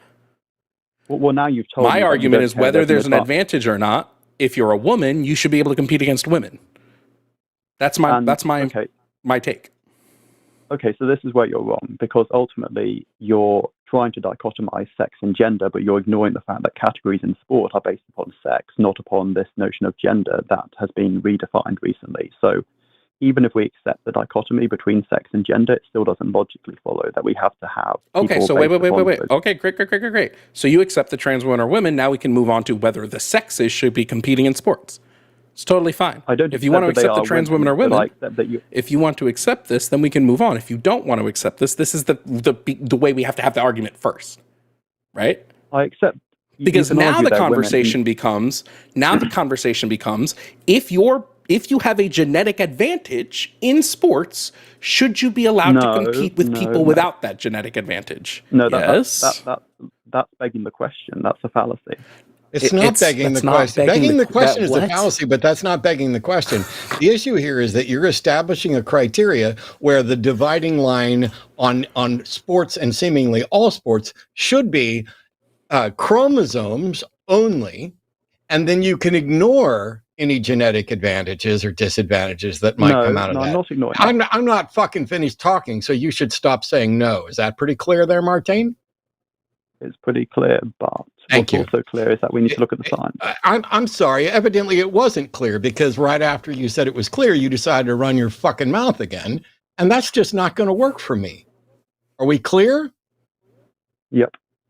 Thank you. So, if the criteria for establishing sports teams should be based also on chromosomes and setting aside any advantage or diversity amongst those things, then where should trans men compete? Because you only care about trans women, just like every other bigot. So here's the thing. I've heard this sort of got your question before, and I have... I'm sorry. I don't need your history with this gotcha question. I need you to answer it. I don't know what you think this is, but I give zero shits about your background or history on this or any other subject. You are a non-entity to me. You are not a man. You are not a woman. You are not binary. You are not a thinker. You are nothing. All I care about is the answer to the questions and your thoughts on this. So, are you going to answer the question? So, I would say that trans men are competing in men's sport is like a 16-year-old competing in adult sport, because they don't have an unfair advantage and because they are technically taking testosterone, which will be considered doping in the female category. There is a pragmatic argument for allowing them to be included in the male category, which would then become an open category. So I've heard people debate this issue before. I don't know why you didn't just answer it that way to begin with. Why is it that you feel the need to obfuscate and avoid and editorialize? To illuminate. Because I'm sorry, I wasn't done with my fucking question yet. Never mind. I have nothing further for you, but I will let Jovan play with you like a chew toy for as long as he feels like it. Good luck to him. Yeah, I have a very simple question for you, Martijn. Like, it's super simple. If I have a cisgender woman who, due to some genetic variant, some biological reason, has as much advantage in sports as a cisgender man, right? For some reason, their body just produces testosterone at the same level as a cisgender man. Their body builds muscle in the same way as a cisgender man, all of these things. Should this cisgender woman be allowed to compete in sports against other cisgender women that don't have this biological advantage? So again, this is another fallacy which stems from a category error. No, I'm sorry. I said I was done with you, but you've made a liar out of me. A question cannot be a fucking fallacy, you dipshit. In Latin, in Greek, in old times, in modern times, a question is not a fallacy. Arguments are fallacious, not questions. Please stop just thinking you can hand wave away legitimate questions for you to defend your position by saying the question is fallacious, because you end up looking dumber than a sack of fucking hammers. Well, I can't be dumb when I identify as that was an insult to hammers. No. You got the whether whole or not you right identify as smart, you wish you were clever, little baby, is independent from how smart you actually are. See, you're free to tell me, you are free to tell me that you think you're smart. And then when we try to go through, and I'm sorry, I'm still fucking talking. I don't know why this is difficult for you, but it clearly is. You're free to tell me that you're smart, but then we need to go through and have a discussion about what criteria we're going to use to try to establish whether or not you're smart. But nothing like laughing at your own jokes, huh, Martijn? Nothing like laughing at your own jokes. Can you just answer the question? Where should this cisgender woman compete? Should she compete against other cisgender women, even though her body effectively functions as the same way a cisgender man's would? Yeah, so I heard this question. Forrest used it again with sort of Michael Phelps having genetic advantages like big hands, big feet. And I'm not asking about big hands, big feet. We didn't mention Forrest either. I'm asking if their body functions effectively. They're able to build muscle mass, maintain muscle mass. They have hormones similar to that of cisgender men. All of these things, yet they are XY women. Right? Like I'll use language you understand, XY woman. If this is the case, in which category should they be allowed to compete? So a woman who has XY chromosomes should be allowed to compete with other women, but ultimately you're committing a category error if you allow someone with XY chromosomes who's a man to compete. So hold on. So did you just say that there are XY women and XY men? Wait. You hold on. I understand what you were going to say, and you've functionally defeated your argument. You have taken your argument out back and committed an old yeller. You've taken your argument to the alley and you've stomped it out. If the argument, which I asked you at the beginning of the sports conversation, if it was just about, I said women should compete with women, and you said, but it's not about that. It's because of this unfair advantage. So then so now I've asked you. Hold on, Martijn, hold on. So now I've asked you about an unfair advantage in which a woman will have the same advantages of a cisgender man. You've said they should still be allowed to compete, right? You said they should still be allowed to compete. When I said XY, I meant to say XX chromosomes. There are XY women. There are women who have XY chromosomes. There's a reason why I said XY women. Yes, there are. So again, it's committing I said that for a specific reason. So hold on. We can take take a woman with XX, right? Maybe the SRY gene expressed itself on her second X chromosome, which it is known to do sometimes. So let's say there is a woman with XX chromosomes who has the muscle mass of a cisgender man, is able to build the muscle masses of a cisgender man, has the hormone levels of a cisgender man, has the height and the strength of a cisgender man, should they be allowed to compete in the women's category? Let's take a random sport. Let's say volleyball. Should they be allowed to compete in volleyball against other cisgender women? Yes, if you have a talent for a sport, for example, if you're 7 foot tall, you're likely to be very good at basketball compared to someone of average height. If you have a talent, don't care. then of You course you should be allowed. just again took your argument out back. You shot it in the face. You stared it down, and while it was sitting on the ground, breathing, drooling blood, you said, "That's what you deserve. I'll be back for round 2 later." If the argument is that the reason why transgender athletes should not compete is because their biology gives them an advantage of that, because in your mind, because their biology is so different because of the male features, all of which I said this woman would possess, these male specific biological traits. If those are the thing that makes it so they can't compete, then that should be across the board. We should, for everything, say if you're a cisgender woman and your testosterone reaches above this level, you should not be able to compete, because that's the actual thing we're worried about. It's not about if they're trans. It's about if they meet these which you told me, it wasn't about them being women.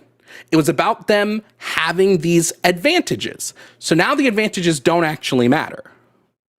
No, what I'm saying is that the British Medical Journal published research, which I believe was initially conducted at a US Air Force base, and it found very clearly that they had an unfair advantage. And, since starting this conversation, you haven't actually cited a single scientific source, not one. Martijn, because I'm not making a scientific argument, Martijn. I'm not making a scientific argument.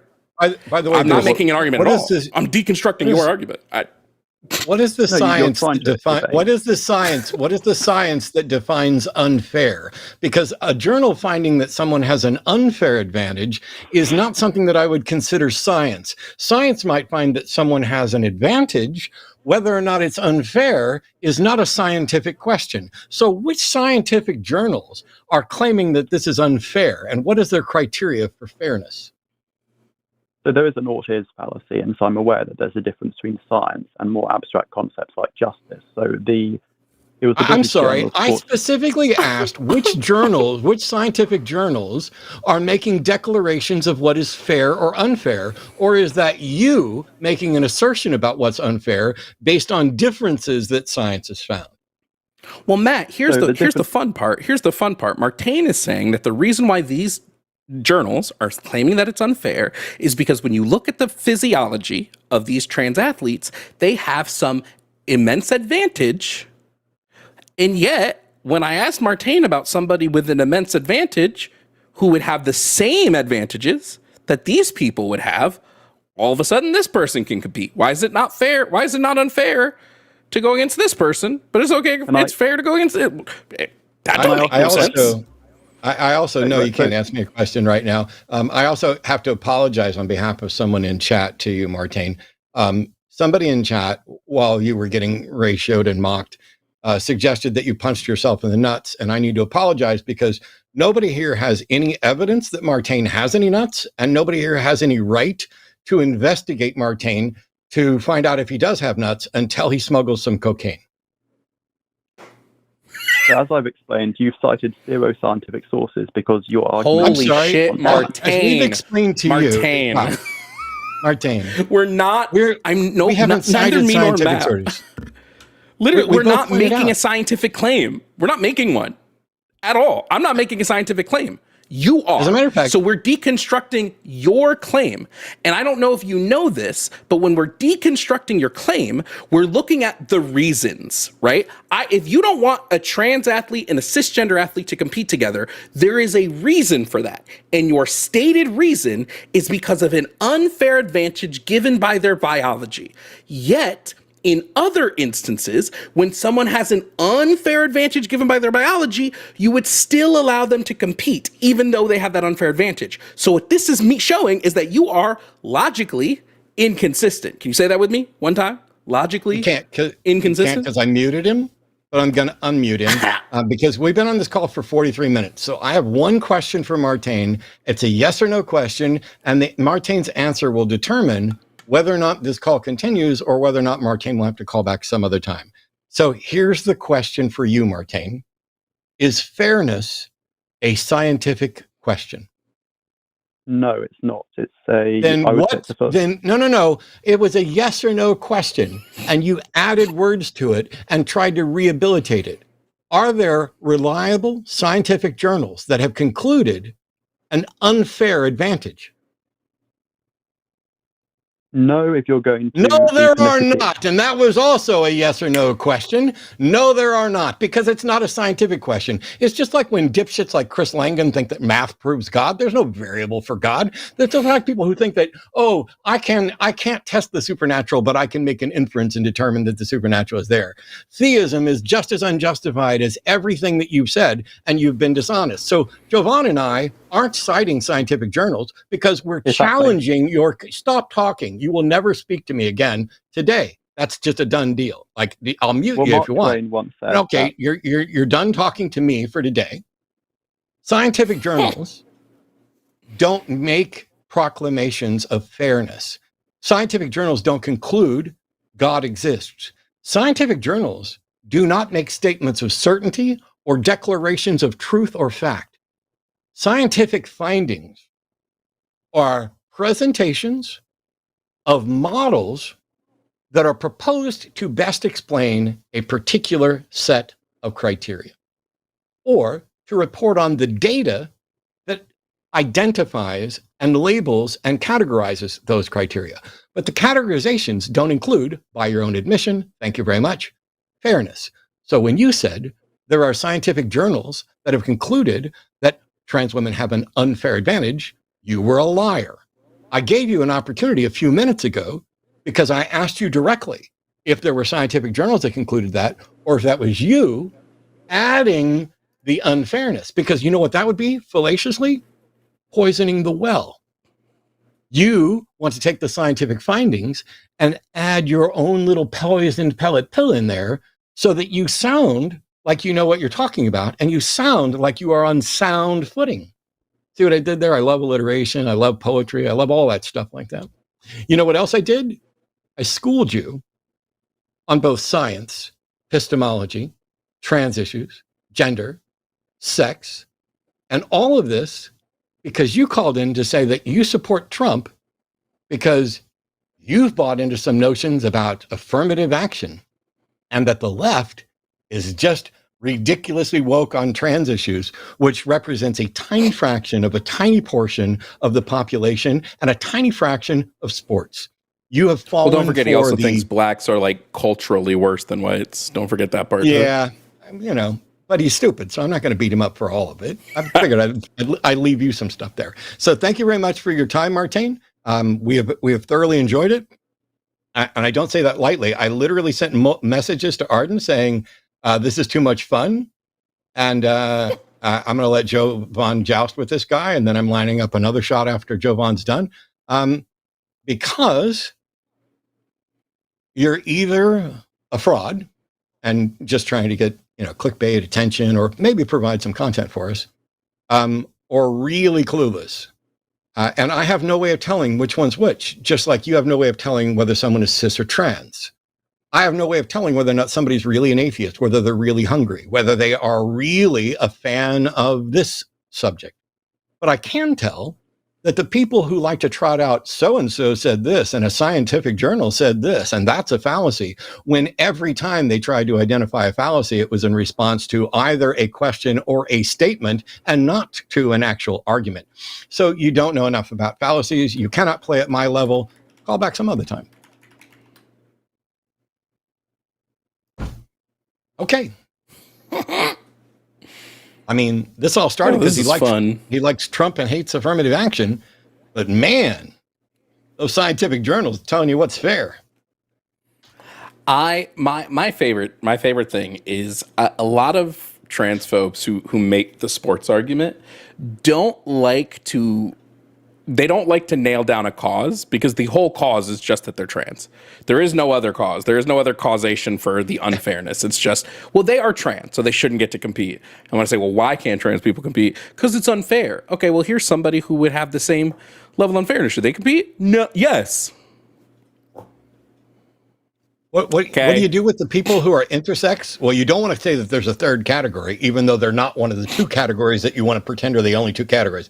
So they're not in either of those two categories, but they're intersex. That's the category. Oh, wait, so there's a third category. Great. What should we do with those people? They should have their own sports team.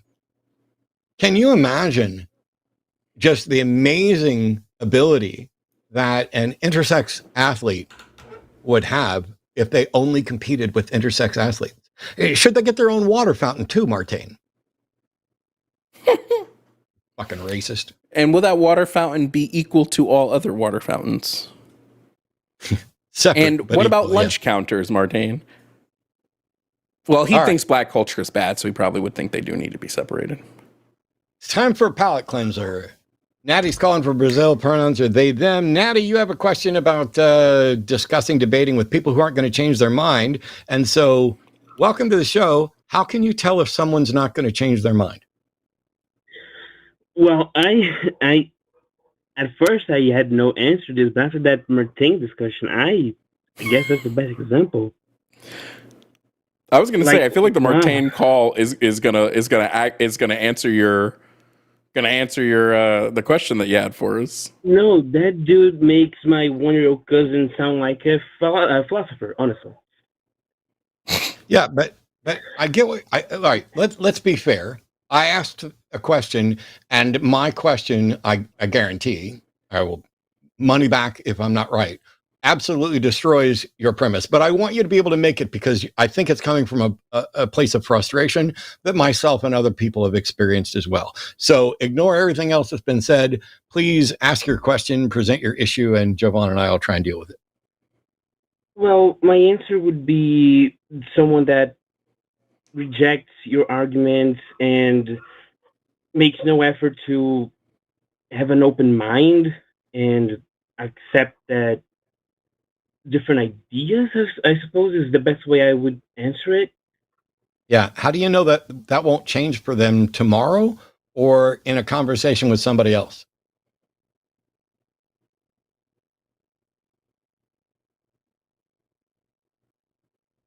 I really don't know, honestly. Yeah, Because neither do I.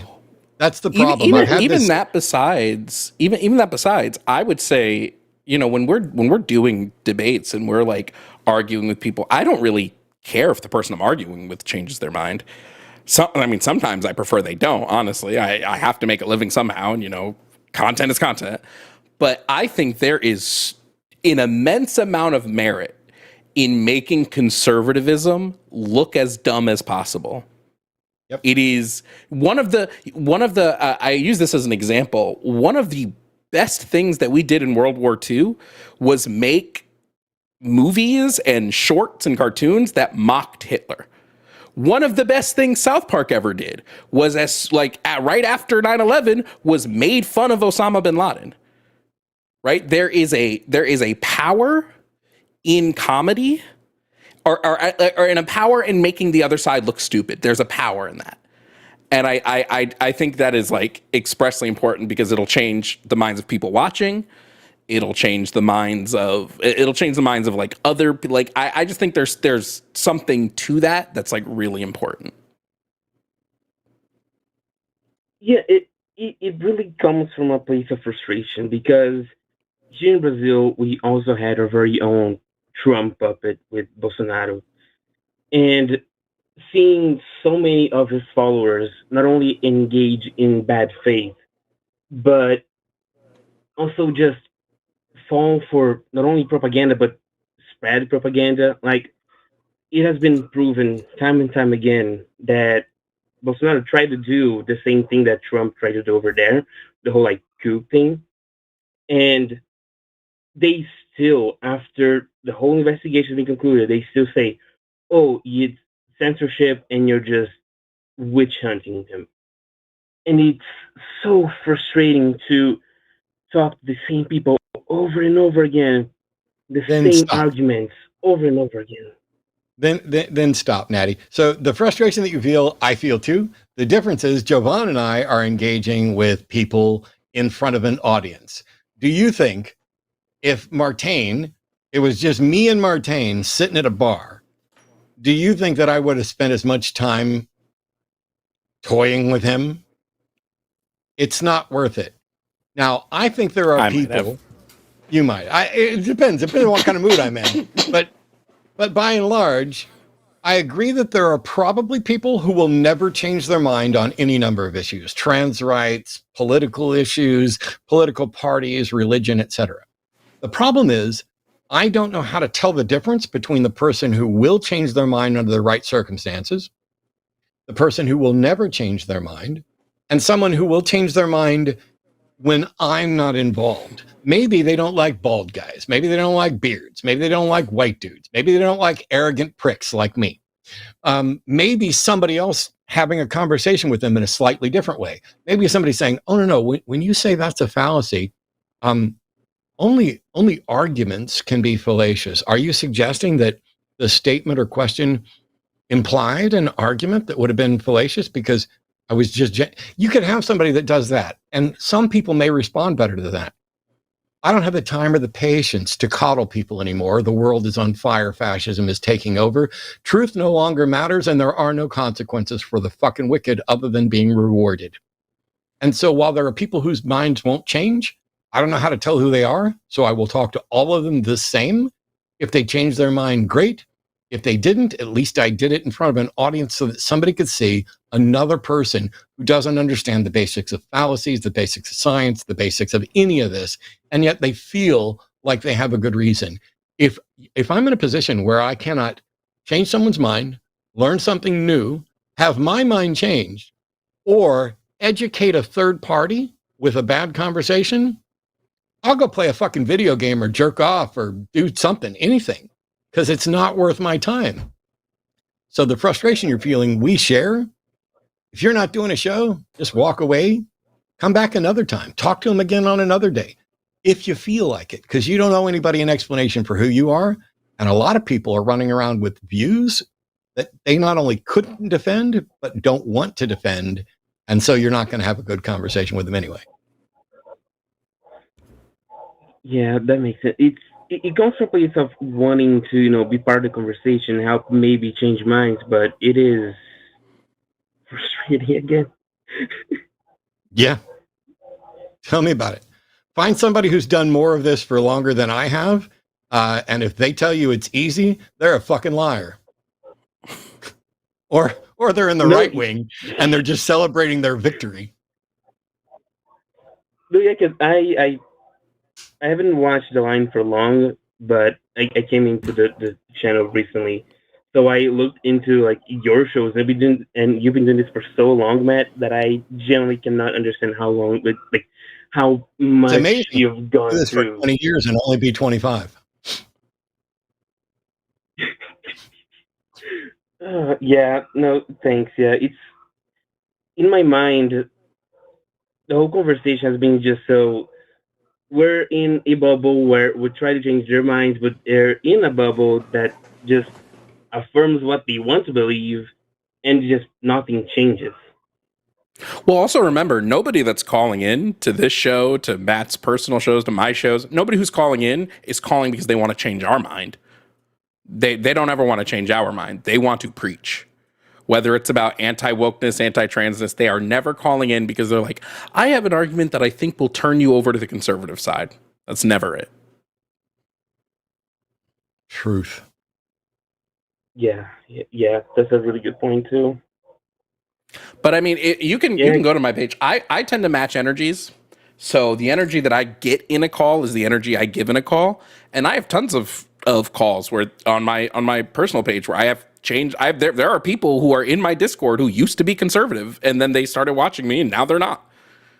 So you never know. You just have to sort of blind faith it. Maybe I'm God. I'd vote for you if that was an option. Yeah, I guess that was on my mind, really. I just, that put into perspective for me, yeah. Thanks. Cool. Thanks so much. Word up. All right. We have other calls lined up. Let's see how this goes. Dylan, pronouns he, him's calling from Colorado, doesn't think voting's effective. Hey, Dylan, how are you? Good. How are you doing, Matt? How are you doing, Jovan? Chilling. Yeah, whatever. Good. Right. Can you That's guys so hear me clearly? real. Yeah. Jovan was just Awesome. Well, laughing hey. at the number of the zero fucks I have left today, but it's nice. Well, I hope. I hope I don't make that any worse. I do have to point out. I have reasonable suspicion to believe that you guys are smuggling cocaine, so I'm going to need the DEA's on the way to your locations to inspect your genitalia. It's all right. I'll just send you a dick Cocaine. pic. You don't have to pretend. I don't know who's posting comments from the Lines channel today, but they said cocaine, and I lost it. That was Thank funny. you. Thank you very much. That is Arden, the love of my life. Arden, and funny that's so funny. So funny. Right. Well. Yeah. So as my call listed, I'm in my young 20s right now. The first two elections that I had the opportunity to vote was the 2020 and then this recent one, and I chose not to vote in either one. I had considered voting for Trump and. Thanks for nothing. Thanks for nothing. Well, I would have voted for Trump in 2020. I opted not to, and then this election, I didn't even come close to voting for Trump. I think. Well, wait. So you're an atheist who would have voted for Trump in 2020, and would have I was 18 years old.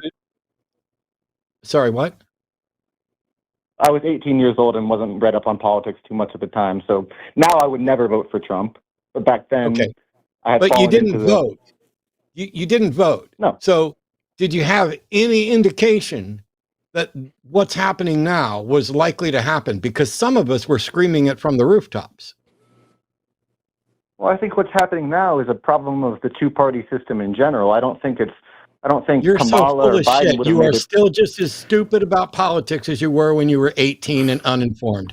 This isn't a problem with the two-party system. This is called fascism. This is called Christian nationalism. This is Project 2025. You need to go learn some shit and stop thinking that you got out from under the stupidity you had at 18, because you are doing nothing to help anything and you don't even know what you're talking about. Well, I don't know that it's Christian nationalism, considering Trump identifies as Jewish, but. No, he fucking doesn't, you dipshit. And it's Christian nationalism that are the handlers behind him. Project 2025. Are you even fucking for real, Dylan? Because I think this is a prank call that somebody called in to say, how many stupid things can Dylan say in 10 seconds? Trump doesn't identify as Jewish. And even it wouldn't matter if he did. It's still Christian nationalism. It's still Project 2025. It's still what we've been shouting all of this fucking time. How can you go from recognizing that you're too fucking clueless to staying too fucking clueless and thinking that you have a clue?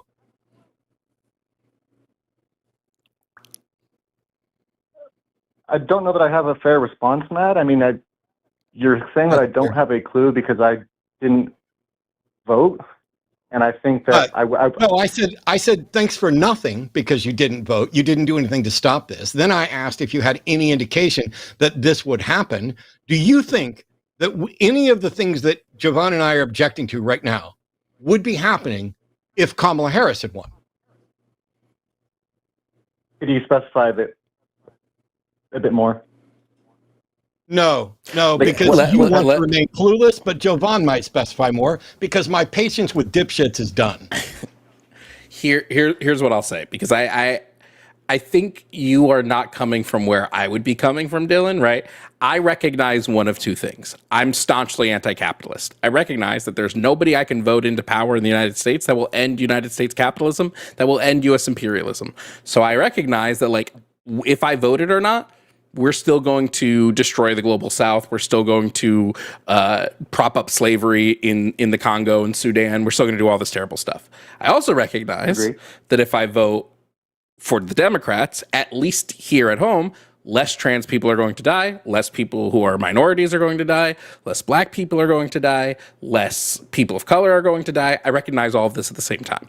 So when I look at voting, I go, with my vote, what is going to mitigate the most harm? Do you believe in mitigating harm?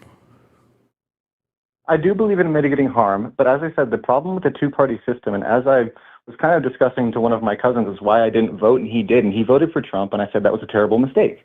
And I said, what you get by voting is letting these people know that they're allowed to put into positions of election, like they're putting in candidates in front of us who nobody really supports.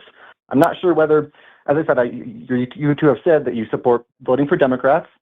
Were you particularly fond of Kamala as a candidate? No. No? I thought there were a lot of shortcomings for Kamala. I thought, first of all, her name's Kamala. There were a lot of shortcomings. I think the Democratic Party as a whole picks terrible candidates. I think every time a good candidate comes up, the Democrat base tries to knock them down. Look at what they're trying to do to Zoran Mamdani. However, Right. I know that if Kamala Harris had been president, we wouldn't have the deportations the way they are going right now. We wouldn't have trans rights being stripped on federal levels.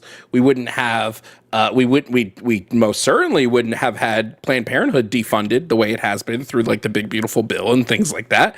So like, I don't know, seems like it seems like not voting is cutting off your nose to spite your face. I see what you're saying there, and I think the position that I'm coming from, and perhaps I'm wrong, but the position that I'm coming from is by not voting. Sorry. You are. I'm just making that clear. There's not an if. You are, in fact, wrong.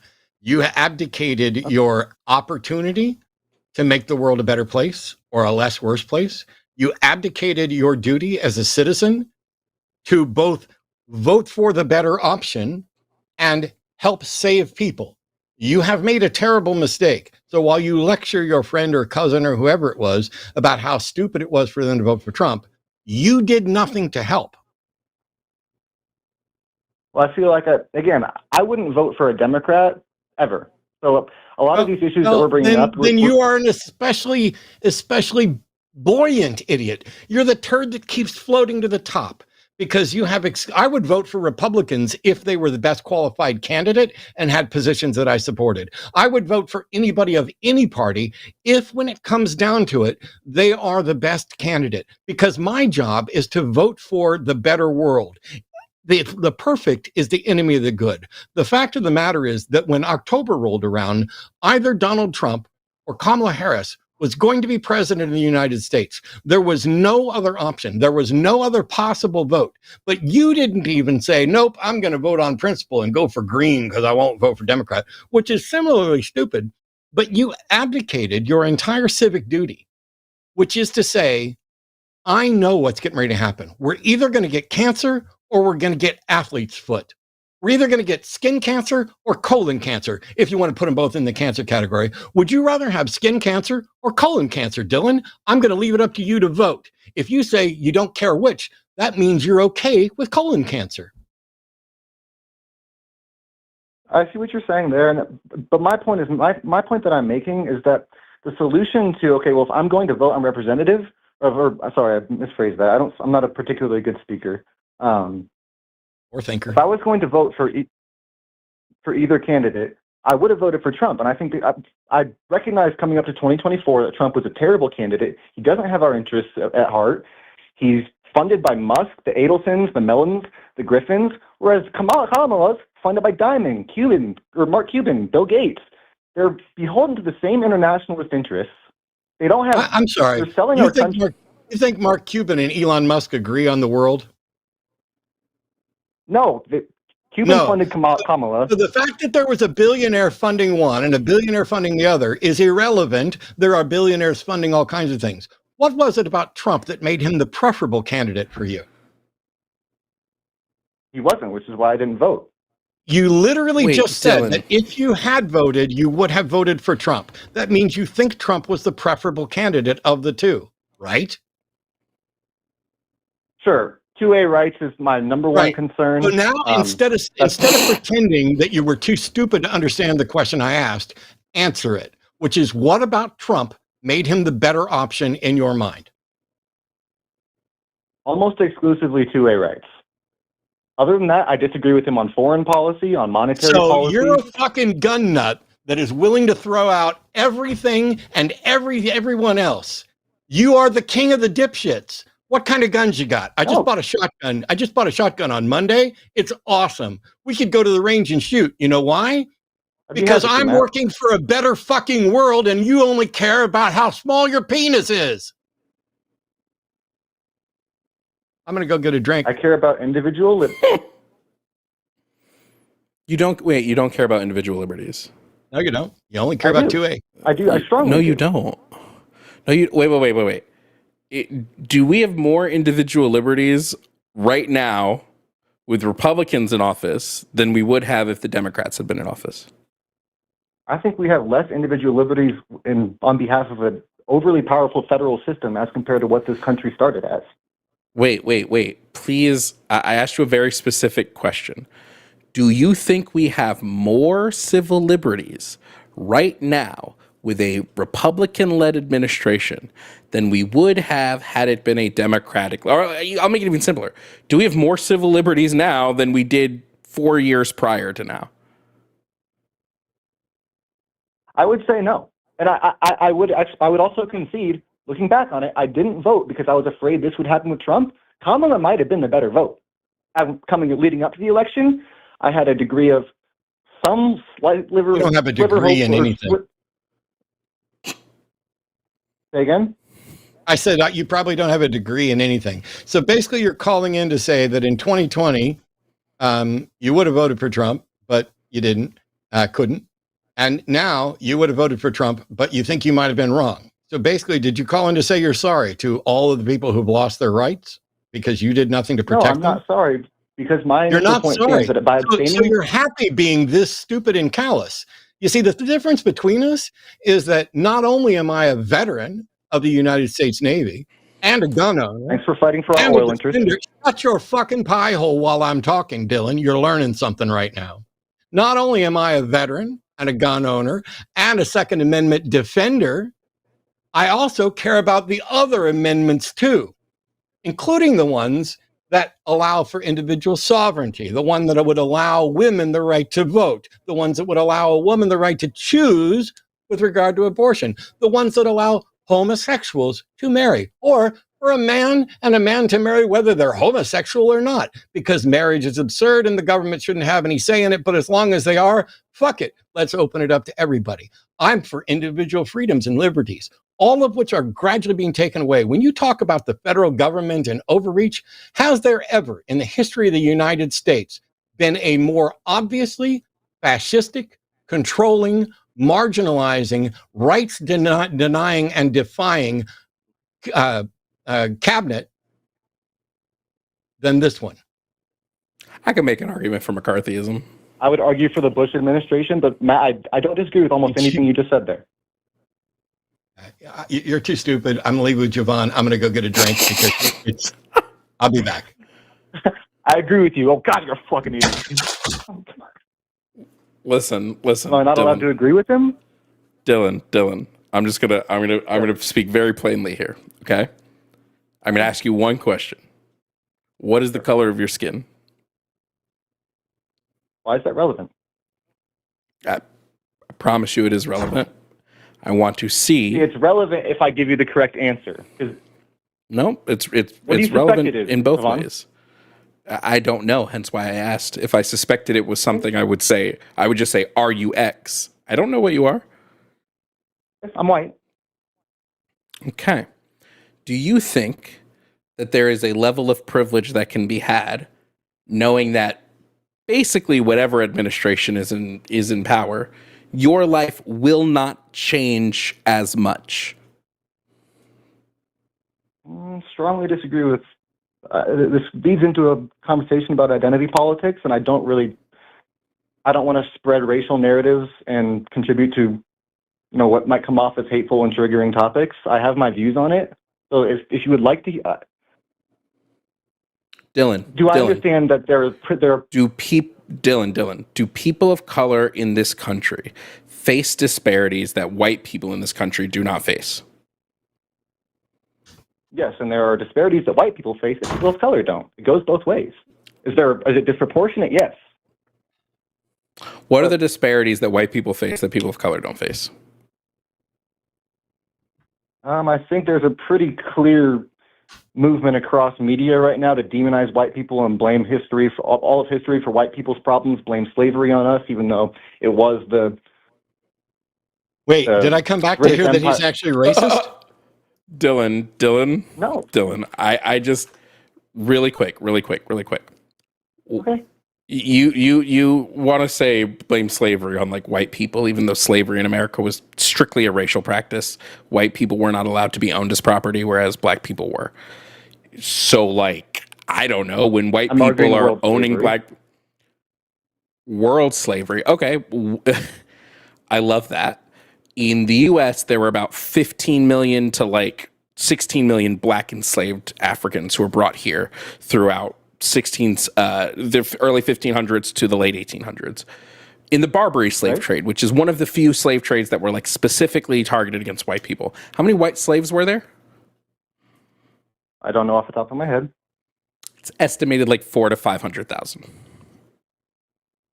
So like, cool, we can talk about like the rest of the world, but your specific claim was there are disparities white people are facing that people of color don't face. Well, it certainly wasn't slavery. Very few. And I pointed out at the end that there are more disparities. There's disproportionate disparities that people of color. I acknowledge that. I'm going to argue that there are zero disparities, any systemic disparities that white people specifically face for the simple fact that they are white. Those don't exist, especially in America. Okay. I mean, if you can find one, because right now you go, well, white people are demonized throughout history. Well, whiteness is the number one root of violence throughout history. It has been whiteness. There has been nope. Judaism is a religion, first and foremost. Or an ethnicity, depending on who you ask. Pretty convoluted. It's a religion, right? There are white Jewish people, there are black Jewish people, there are Asian Jewish people. Don't know if you know this. Right. So when I talk about race, there are three races. It's black, white, and Asian. And basically everything else is a mix of those three races, depending on like where in the world you're located, right? So when I use this phrase and I say whiteness has been at the forefront of most violence in the world, it's because whiteness has been at the forefront of colonization. Post Barbary slave trade, whiteness has been at the forefront of the transatlantic slave trade. Whiteness has been at the forefront of basically all marginalized oppression of people of color in the U.S. and Europe and Africa. So like, that's what I mean, right? So when I ask you like, what is a disparity that white people face for the sheer purpose of being white, you go, well, white people are demonized. White people aren't demonized. Whiteness is demonized. And people who talk about this split up whiteness from white people, right? Whiteness is a tool of oppression that has been used, and talking about that is not demonizing white people. If white people can't understand that they are connected to a problem, that's on them, right? That's not on me to censor myself to be like, oh, we love our white friends. No, I'm not gonna do that. I'm going to address that whiteness has very blatantly targeted people of color, right? Sure. I mean, I could do the same thing and say the same thing about black culture, and then it wouldn't be the same. No, You'd say, no, well, this is systemic. Yes, I can. I can acknowledge that there are aspects of black culture that glorify violence, glorify not obeying the law. What aspect of black culture glorifies violence that would be separate from white culture? Because I can go tit for tat. Great. Have you ever heard a Slipknot song? We can go tit for tat here, right? I'm sorry. Is The Godfather not one of the most popular movies of all time? Yeah, it's a great movie. Great. So if we're sitting here going, black culture glorifies violence, when just violence is just a glorified part of human culture. We tend to glorify violence. Agreed. It's something that we tend to like seeing. This isn't a specific thing to black culture. However, See, that's the difference. oppression. What we do there is you're allowed to say. I interrupted. I apologize. Keep going. Yeah, I was going to say race-based oppression is almost exclusive to white culture. I have literature on this if you'd like to read up on it. But race-based oppression, especially in the United States, we'll just focus on the US. Race-based oppression is exclusive to white culture. It is exclusive to white people in the United States. Black people hold no systemic power. Asians hold no systemic power. Indigenous people are the most marginalized and hold no systemic power, even though they were here first. So, like, I'm sorry that white people are not allowed to skirt past, like, the history that they have committed, especially when the 400 years of systemic oppression that has been felt by people of color in this country are still affecting us.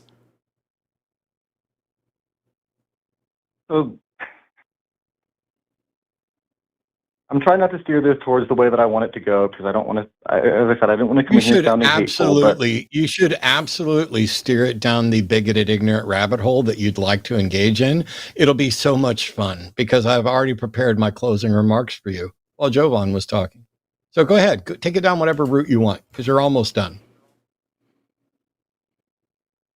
sure, I mean, as I said, I think it's a bit hard to phrase. I think I'm going to go ahead, Matt. I'll let you finish up with your closing remarks. I don't really have any constructed or structured way to argue, and I think you guys have made your points, and I'll sit back and think about this. Cool. Here you go. Your love of guns coupled with your ignorance of history and reality is going to work out in your favor. You're going to get drafted, and they're going to issue you a weapon, and they're going to station you in a U.S. city under martial law, where you can explain to the people who you're shooting how you're doing it to protect their civil liberties because you cared more about your Second Amendment rights than anything else. Go away, little boy. Enjoy your guns. Enjoy your delusions that you're doing anything to make the world better. I don't need uninformed children in their 20s calling in to tell me how they keep not voting and wouldn't ever vote for a specific party, even if they were the better option, because that's an admission that you're not looking for the better option and you don't care about the better option, which is fine because you are too foolish and confused to even know what better means. Go figure out what better means and then do better. Goodbye.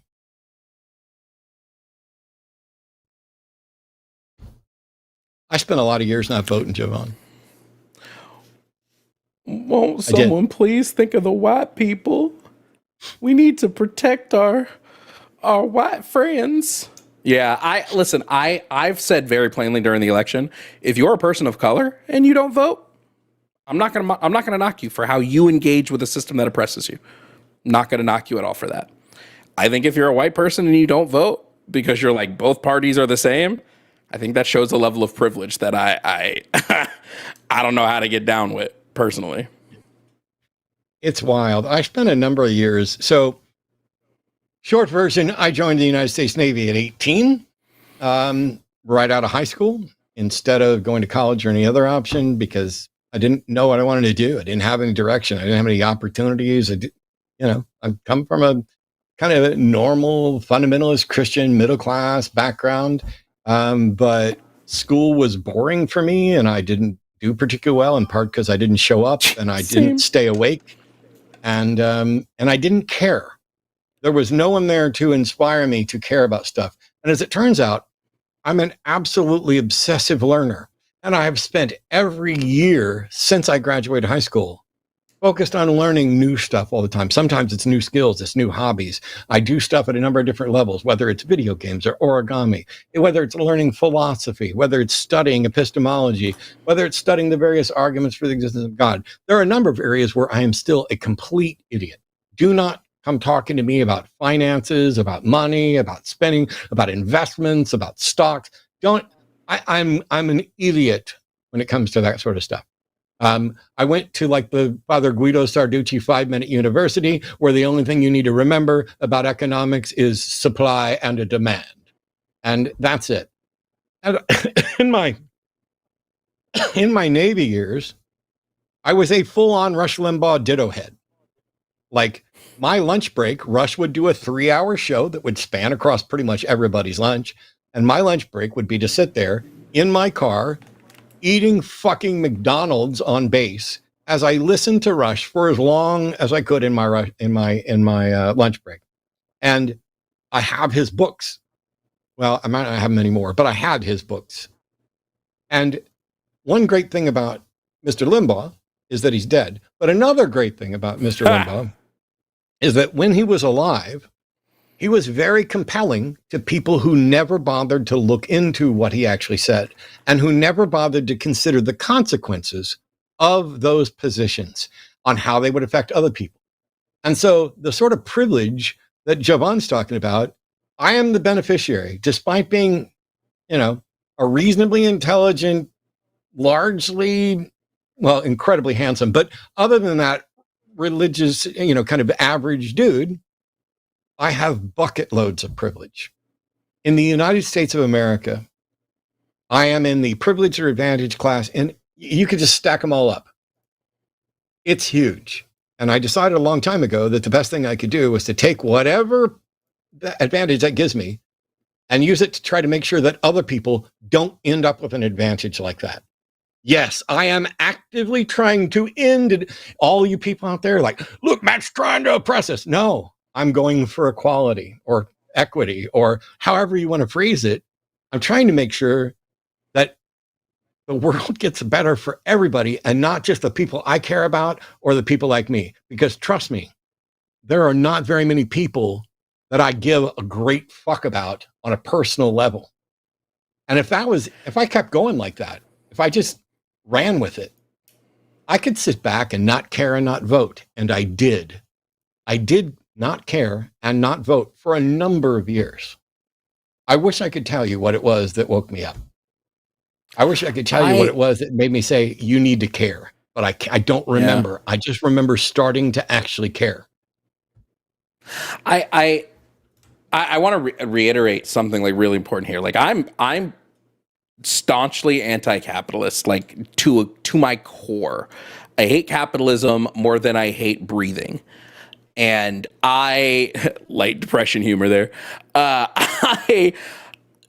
If there was a universe where it was like Kamala Harris versus Mitt Romney, I probably wouldn't have voted. I probably would have been like, this is going to be our bog standard Bush era Republican, right? Like if they were going to get like Bush era Republicans, you probably wouldn't see me vote as much because they weren't as fucking crazy as MAGA Republicans. Or if there was a universe where there was an effective third party in the United States, I would vote for that effective third party in a heartbeat, right? But I recognize that as much as I hate capitalism, and as much as I hate I hate the Democrats and I hate the Republicans, as much as I hate those people and I hate that they're all simps for billionaires, I recognize that the people, like you said, the people I love are going to be and are currently being hurt more under Trump presidency. Now, that's not to say that trans people weren't victimized during Biden presidency, because they were, right? That's not to say that black people weren't being gunned down by police under Democratic rule, because they are. But I know I can recognize that at least at the federal level, it's going to get worse for these people, and that the states are going to get more power to make it worse for these people.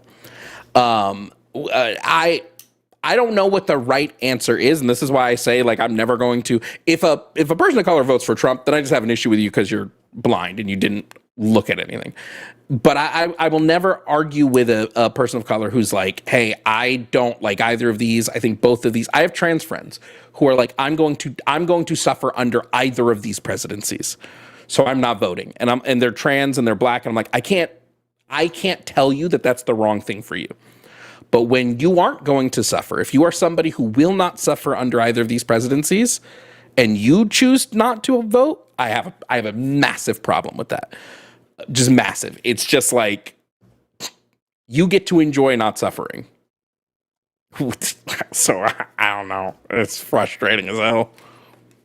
We got another caller to get to here in just a minute, but I want to make some announcements, and I have to address something that somebody complained about. Evidently, I'm sorry to say, I called Dylan stupid, and there are people who object to that. You know, it's not nice. It's not polite. It's not a good argument. It is unnecessarily dismissive. And yet it's completely true and justified, because it's not about how smart you are, how intelligent you are. It's not about, I'm not saying that Dylan or anybody else is incapable. For me, stupidity, when I call it out, is willful, gleeful, voluntary ignorance. And that is stupid. And my hope is that by calling it out, Dylan and other people will say, gosh, I don't want people to think I'm stupid. Maybe I should stop being stupid. Because stupid isn't something you are, it's something you do. It's something you actively participate in the same way that I was completely stupid when I was a Rush Limbaugh ditto head, I'm less stupid on other subjects now. So for anybody who felt that was a bit too far, I'd like to ask how I can help you go fuck yourself.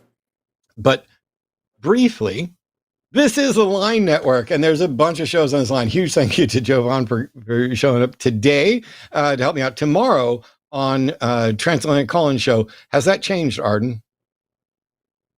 Yeah, I think it's going to be Alexander and I tomorrow. Okay. Tomorrow at 2 p.m. Central, it should be Arden and Alexander on the Transatlantic Call-In Show. If you're somebody that's been accused of transphobia, call them. They can either help you maybe avoid it in the future by correcting whatever you got wrong or explain what you got wrong, or maybe even side with you that something you said that somebody else said was transphobic isn't. They do that for Dawkins all day, every day. Not the folks on TACIS. I'm talking about the people who try to say that he's not transphobic when he absolutely is, and keeps propping up gender critical. Yeah, gender critical is too nice. Just like prejudiced is too nice. No, you're a racist piece of shit. You're a bigot. You're hateful. You're transphobic. You're homophobic. I am. There's no more play nice left in me. There's no more fucks to give. It's time to call things what they are. It's long past time to call things what they are. But there are people who are way nicer and way better than this than I am. People who haven't spent 20 years being marched down the fucking I'm going to call you out trail while I refuse stubbornly to answer any question you ask. Those people are great. Some of them exist on the Transatlantic Call-In Show.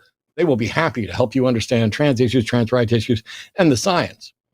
The science, by the way, that Dawkins and Coyne and others, including somebody with a kind of fraudulent, bogus Evo psych thing, ignore. After the Transatlantic Call-In Show, there are other shows coming up this weekend, and I'd like to start by pointing out that the Sunday show at 2 p.m. is going to be myself and John Gleason, and the Sunday show after dark is going to be Austin and Owen. Looking forward to that so much. I do not have the schedule after that, but oh wait. No, that's today. That's right. I don't have a lineup for next week's Skeptalk or Chewed Gum. And who's on the hang up with me next week? Mandisa Thomas, actually. I fucking win. I win. I got all the best folks on here. I don't even have to do anything. I feel like if it weren't for the fact that I'm obsessed with actually jumping in and calling it out, I just go like I've been sitting back watching Jovan for quite a while. So it's, it's fun. And I can't wait for next week when Mandisa is here. But if you like what's happening on the line, not only can you tune into those shows, but you can go to patreon.com/calltheline to support us there. You can go to linemerch.com where you can get merch. And I believe you can also get the Zerba shirts there now. Is that correct? Yep. Sweet. And Jovan, even though we'll probably do this again before we wrap up, where should people go to find and follow you, even though I think all of them showed up here anyway? It's really simple. At Jovan_Bradley on literally everything. Don't ask me my schedules because they fluctuate, but you'll catch me pretty much daily. Try to be in the mornings. I'm a morning person, so I stream at like 10 a.m.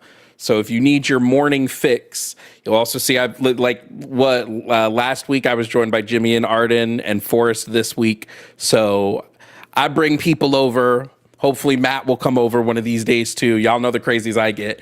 Come follow Whenever me you for your debate fix. That's one of the areas where. So Sorry, we somebody said, "How do you spell underscore?" That took me out. How do you spell underscore? Woo, that's great. That's good. That's good. That, by the way, as we talk about privilege, I used to do lots of lectures early on about the difference between explicit racism and implicit racism and systemic racism, things like that. Not remotely an expert, but I know that there are, especially white dudes, who are more likely to listen to me and pay attention to what I say than they are to listen to Jovan or Mandisa or any of my friends of color and what they say. Even though I learned all of it from them.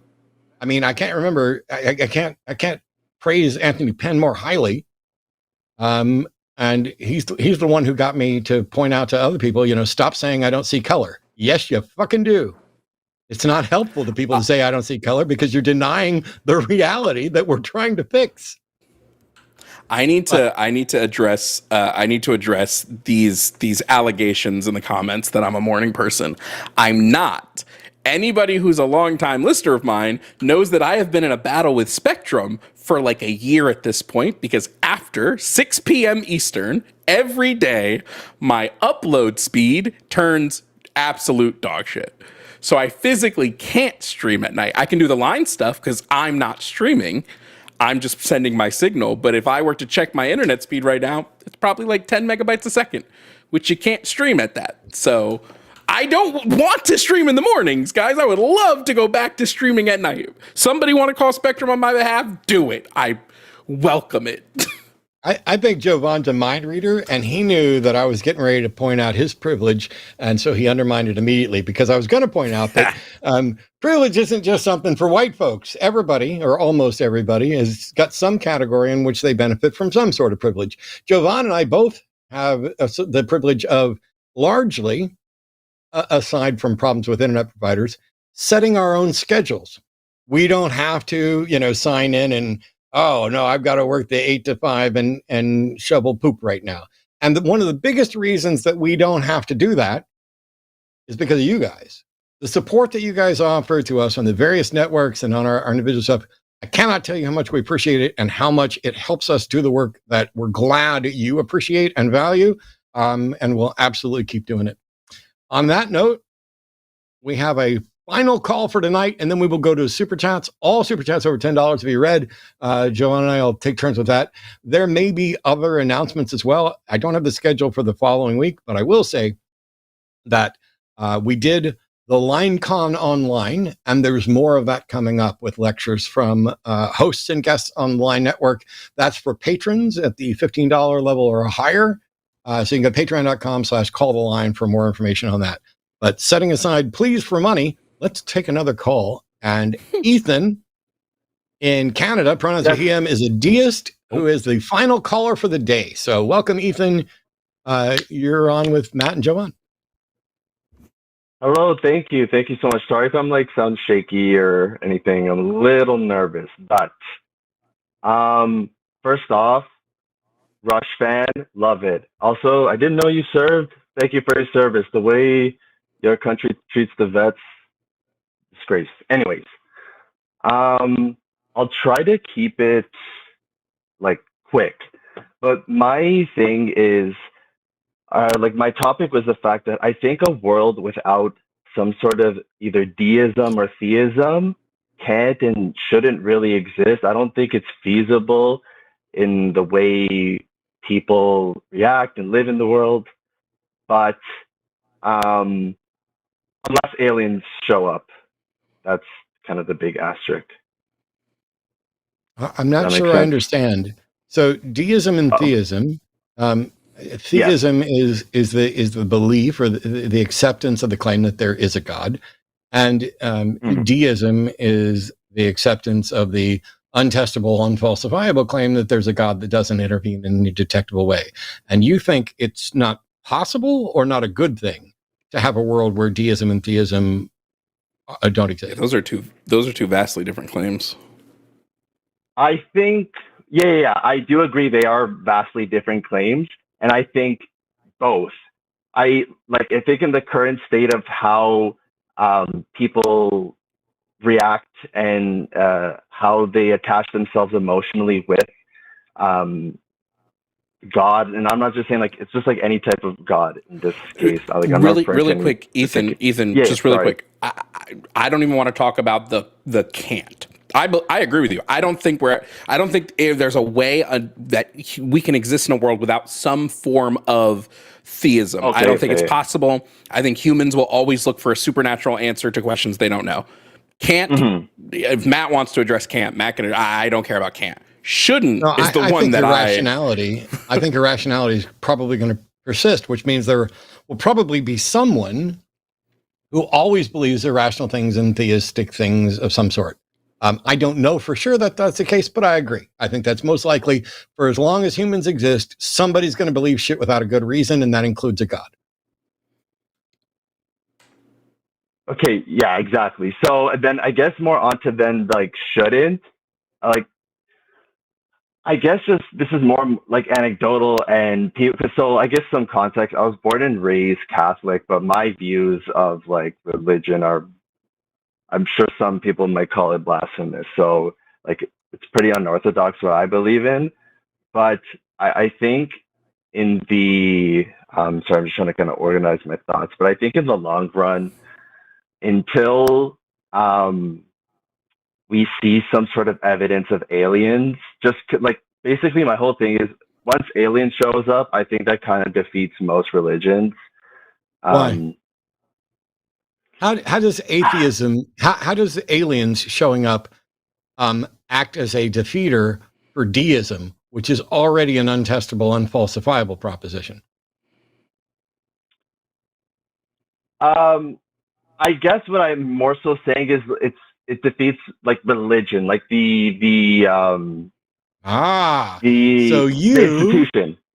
You recognize, as Jovan pretty much agreed, and I largely agreed, that there will always probably be people who believe. But you think that aliens showing up undermines most or all of the world religions in some way. Yeah, as a man of science, I am a big believer in science. Yeah, I think especially like when we think about things like, you know, made in the image of God, like I'm just thinking more of like, I'm not familiar with like say Islamic faith. So I'm going to go based on what I know.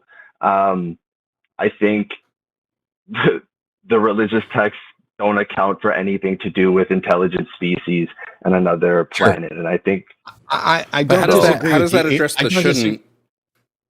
Yeah, I don't disagree with you, but I don't know how this gets to the shouldn't. And also, I don't care because I'm not going to sit around and wait for aliens to show up in order to teach people that they are engaged in irrational, unwarranted beliefs, because people can and do change their mind with regularity. I'm a former fundamentalist Christian. If the atheist community of Austin hadn't stolen 18 years of locked me out of 18 years of my emails, I would have a bucket of emails from former believers who changed their mind based on what we've done. And so people can and do change their mind on a regular basis. I don't know how to tell who's going to change their mind and who won't. So we just got to engage with people. If you're just saying, oh, we're stuck with this at some level until aliens show up, okay, cool. But until aliens show up, I'm going to keep trying to decrease the number of people who believe irrational things. What's wrong with that? I also think Christians Christians specifically could definitely make an argument that even though aliens are real, it doesn't mean that God isn't real. As like towards them, they could just make the claim that like aliens weren't made in the image of God. They probably use their Bible to say we should be in charge of the aliens, TBH. Yeah, no, like I'm like as we're talking about it, I think that's probably something that like would happen.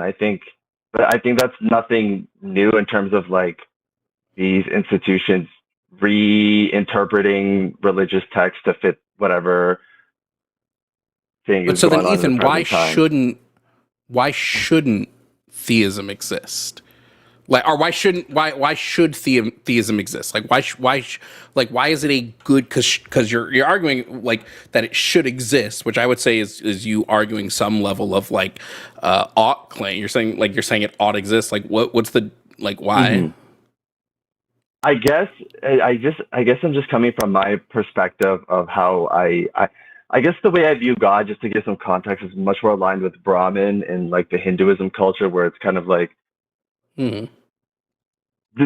are you familiar? Like, does that make sense? I'm familiar with that bullshit just like the rest of it. I mean, I've spent my life studying world religions. I just spend most of it focused on the religions that are impacting me most directly. Is there any good reason to believe in karma? No. Like, I'm just saying specifically, like the idea that basically, I think we're all connected in some sort of way. We're all made of the same atoms, so I think at some level we're all. How do you demonstrate connected. that, Ethan? We're not made of the same atoms. I'm built different. My atoms aren't your atoms. What makes you think we're connected in any substantive way? Because if we believe the Big Bang theory to be true, then all atoms must have come from a singular point. Okay, Ethan. So, did all of my mom's children come from the same womb? sorry, say it again. Did all of my mom's children come from the same womb? Maybe. Did all of your mom's. Nah, you maybe? can twist this back. Ethan, you can twist this back. Yeah. Wait. I'm about to. I'm Like, gonna I don't know, coach like Ethan for like 1 second. Is a thing. I'm gonna. Yeah. So let's do it this way. Are you familiar with the Duggars? Oh, are those like unfortunately. 19 kids and counting, or I don't know? 19 kids and counting. So assuming we can presume that Mama Duggar had 19 kids pop out of her womb, they all came from the same place. Does that mean they're all the same? No, I don't. No, they're not the same. Does it mean that they're all connected in any substantive way? Well, that's where I think, like, basically what I'm getting at, I guess, is just the fact that I've only seen human beings be the only species that is able to have some sort of like consciousness, some sort of like. That's not true. Like you sapiens, you not don't sentience, think but sapiens. you don't think the other great apes are conscious? Sorry, like I meant more a sapient to the level of creating art Sapiens. and yes. I'm aware that elephants create that happens as well. And the other apes have a concept of fairness and equality. My cat knows when it's done wrong. To say these things aren't conscious. So conscience or My cat knows, consciousness, he just doesn't but now care. you're trying to do sapience. So you're trying to claim that humans are special in some way.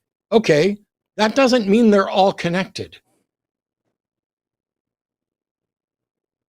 No, I agree that like that's not like 100% the case. Like I'm not. It's not 1% the case. It's not 1% the case, Ethan. You're saying that because we all came from the Big Bang, we're all connected, and I'm asking you to justify that in any way that is useful to anyone. The atoms in my body aren't the atoms in your body. The thoughts in my head aren't the thoughts in your head, clearly. And so when you say because of the Big Bang, if we accept the Big Bang, then we're all connected. Not in any meaningful way. It's like saying, hey, I was born in St. Louis. You were born in St. Louis. Now we're connected. No, we're fucking not. I wasn't actually born in St. Louis and I don't know where you were born. But I'm saying you don't get to start with, here's a point where we merge in one facet and suggest that this connects us. In what way are you and I connected? What I'll say is like I think I agree with what you're saying. I'm not really grounded in any sort of I guess it's not really grounded in anything other than just the fact that we all. Then why believe it? Why on earth, Ethan, are you okay with believing things that you don't understand and can't express? When you believe in things that you don't understand, according to Stevie Wonder, what happens? You suffer. You suffer.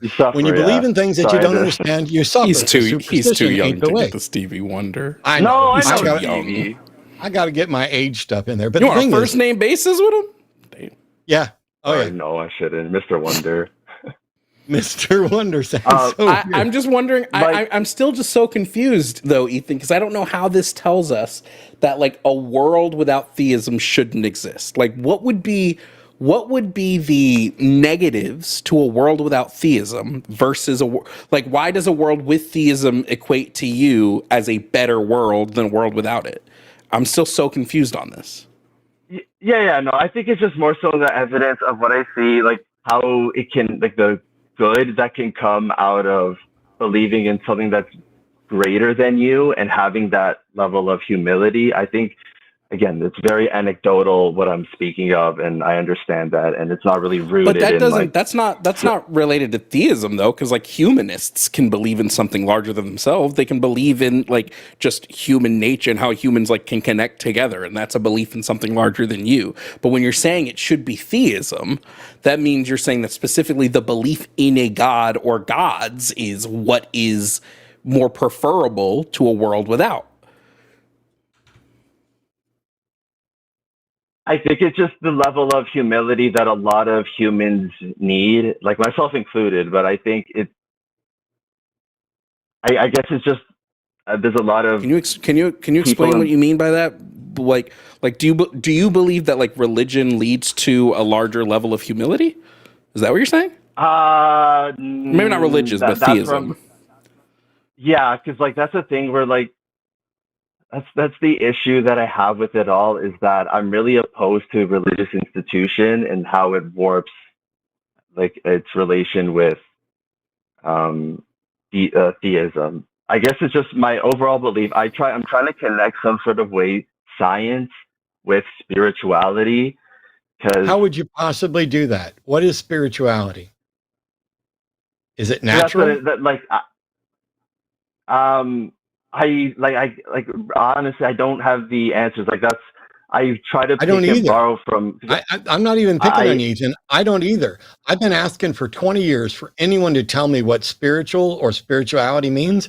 And to date, no one has been able to come up with a cogent thought that identifies what spiritual is in any useful sense. It's all, well, it's kind of a feeling and a connection, and there's something greater than you, and blah, blah, blah, blah, blah, blah, blah, blah, blah, blah. What reason do you have to think that anything spiritual is in fact real? I think it's truly, if I'm to believe in science, it's almost purely emotional. Wait, are you saying science is emotional? No. Like I'm thinking like science. Okay, the chemicals in your brain, that's really what's going on. When did science confirm that supernatural is emotional? No, sorry, I just mean that like people, maybe like what's really going on with a lot of like spirituality is just your emotional responses.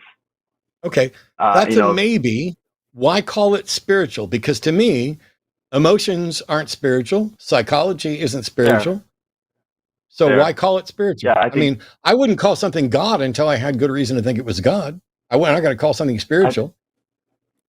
To make this easier, Ethan, to make this easier on me, because I'm still looking for the answer here. Is your claim that a world in which people believe in something greater than themselves is a world that is better, and specifically that greater thing to be some level of spirituality or some supernatural force, that's a better world than one where people don't believe this?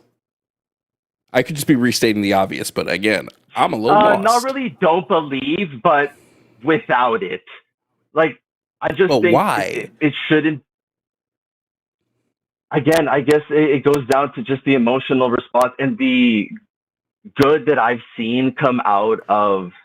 But if people are able to do that without theism, then why would we need theism for that? Because I personally, I'll be honest, I've known more theists who have been terrible people than I've known theists who have not been. And now that's totally anecdotal. But I'm just saying, in my experience, like people who are, let me not loop all theists together, but in my experience, people who believe in a God specifically tend to be worse people than people now, like people who are just spiritual, who believe like the universe has some mystical power or whatever. They tend to be okay. I have no issues with that, just despite the fact that I don't believe in that sort of stuff. But like when you're saying theism, I assume that you're saying some level of belief in a God, right? And what is it like? What is it about that makes you a better person? If anything, I think it would be the opposite. Yeah, I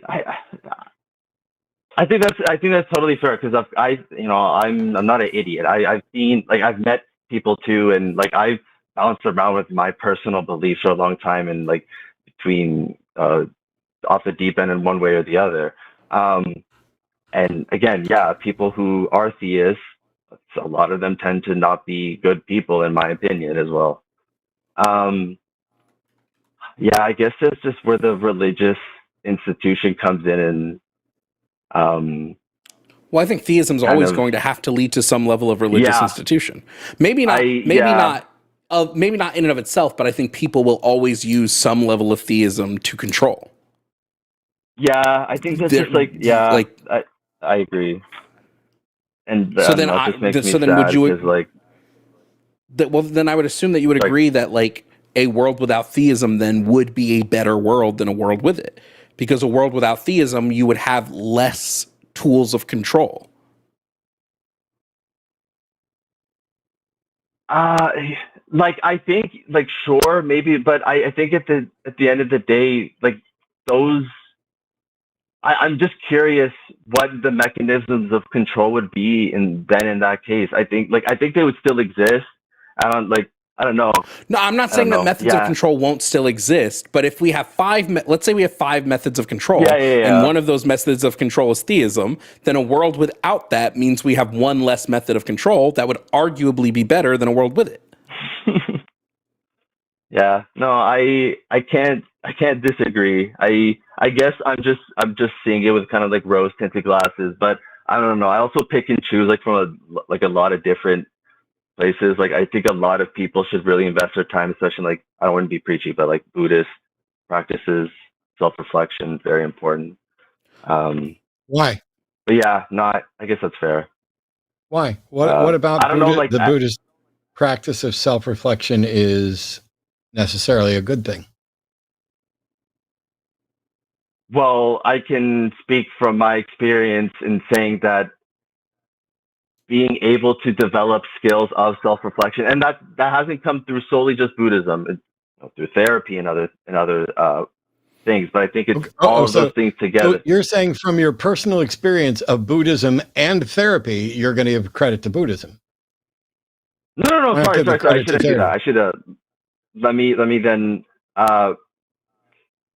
what I then just mean in terms, let me just focus on the Buddhism side then. Absolutely, yeah, that's totally fair. That's my bad. But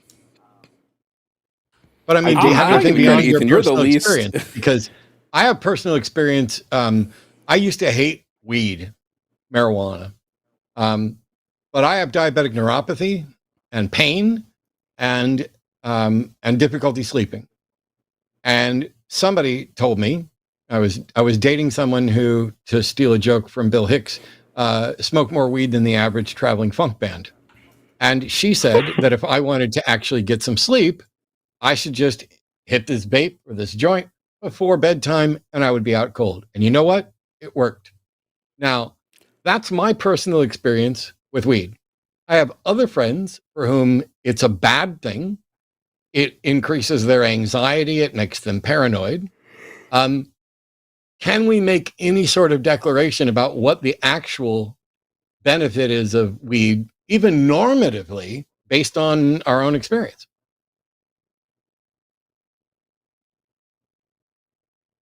Fun fact: we need more data, get right? high. There's a Jovan fun fact nugget. I can't get high off of weed. Has no effect on me. Kind of sucks. That's tough. He Sorry, thinks, Matt, could you repeat? would it be rational for Jovan to think all the rest of us are lying when we say we get high off weed?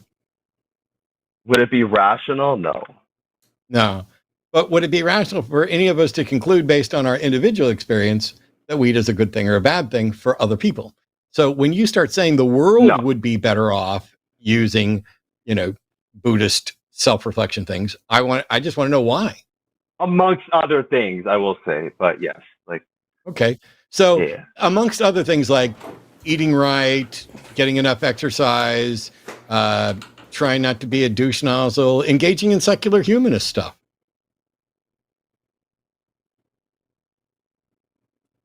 Yeah, I guess it's just I see the practices of those that being that having that self-awareness is kind of active practicing of certain Buddhist beliefs. I guess it's just how I'm kind of viewing it. Why are you looking at this particular type of self-awareness as a good thing?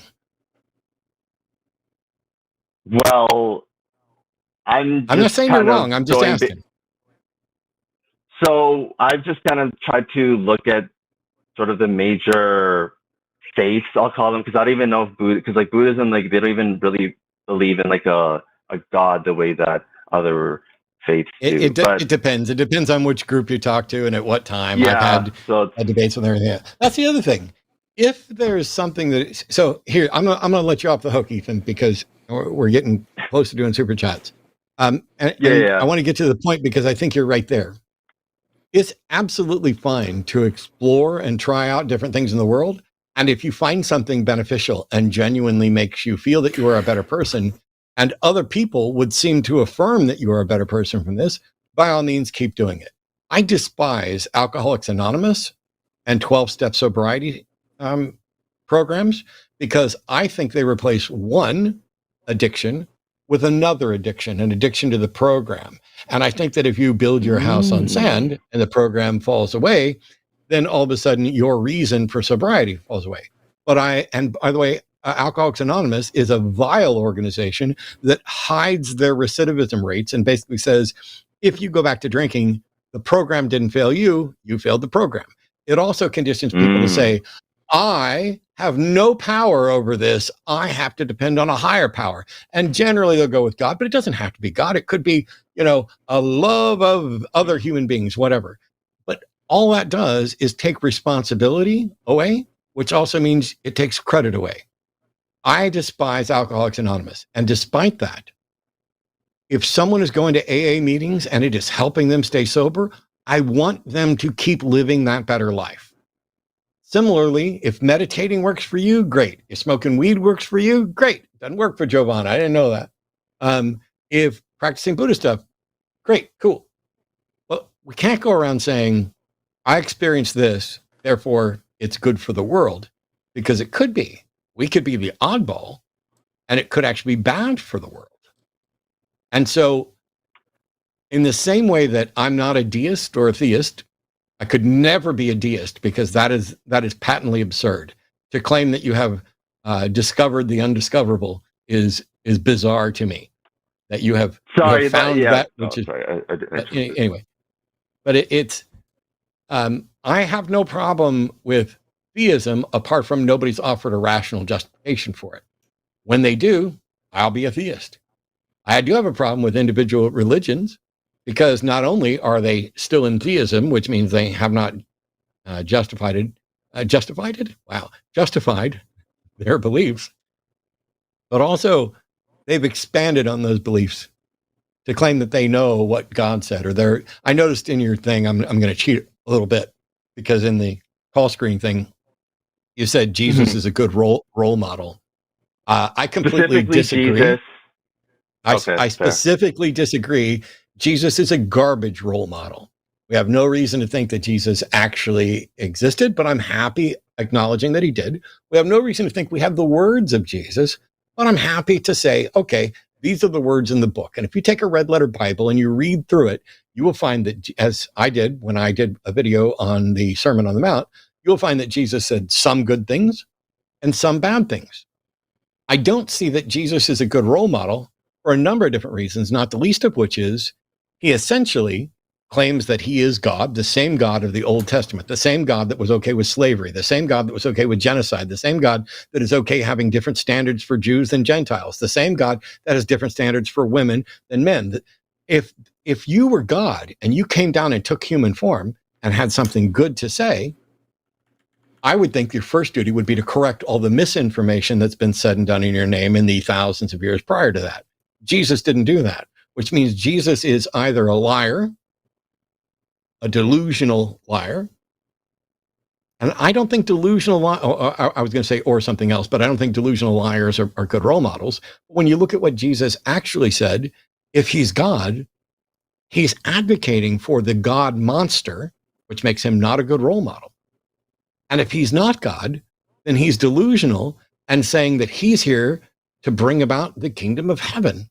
How is that a good role model? If the guy down on the corner with the sandwich board says the end is nigh, it doesn't matter whether he's right. He's not a good role model until he can demonstrate that what he's saying is true and good and believable. Jesus didn't do that.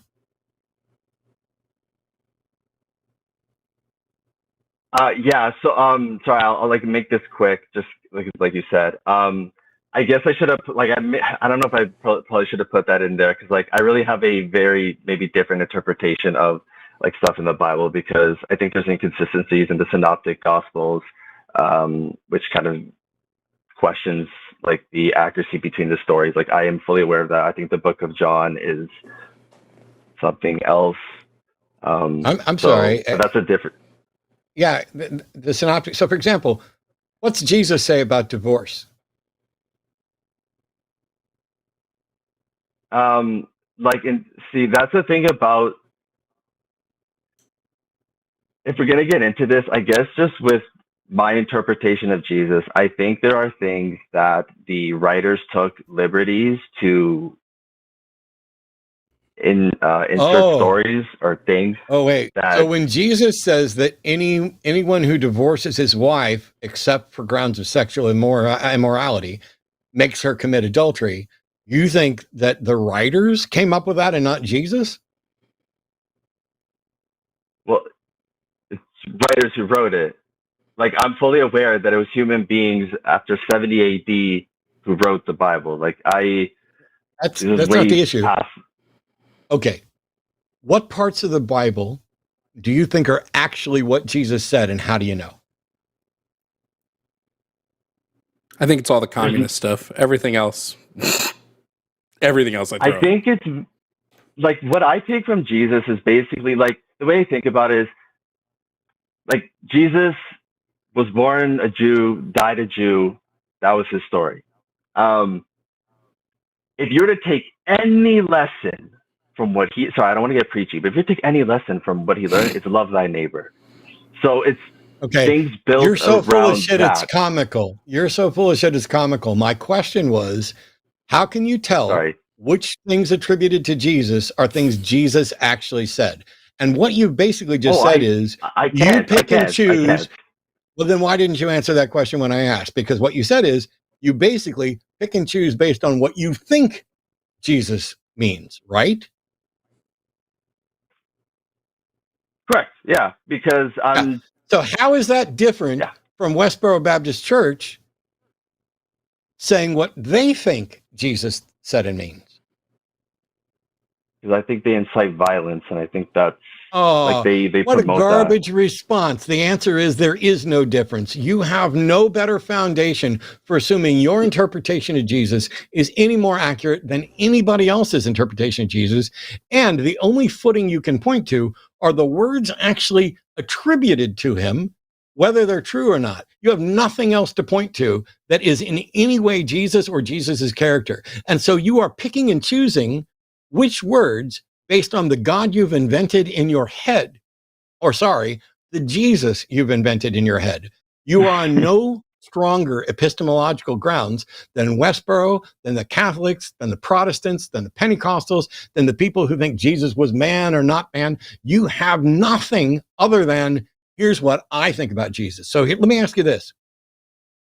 Why do you give a fuck what you or anybody else thinks about Jesus? Why does that matter?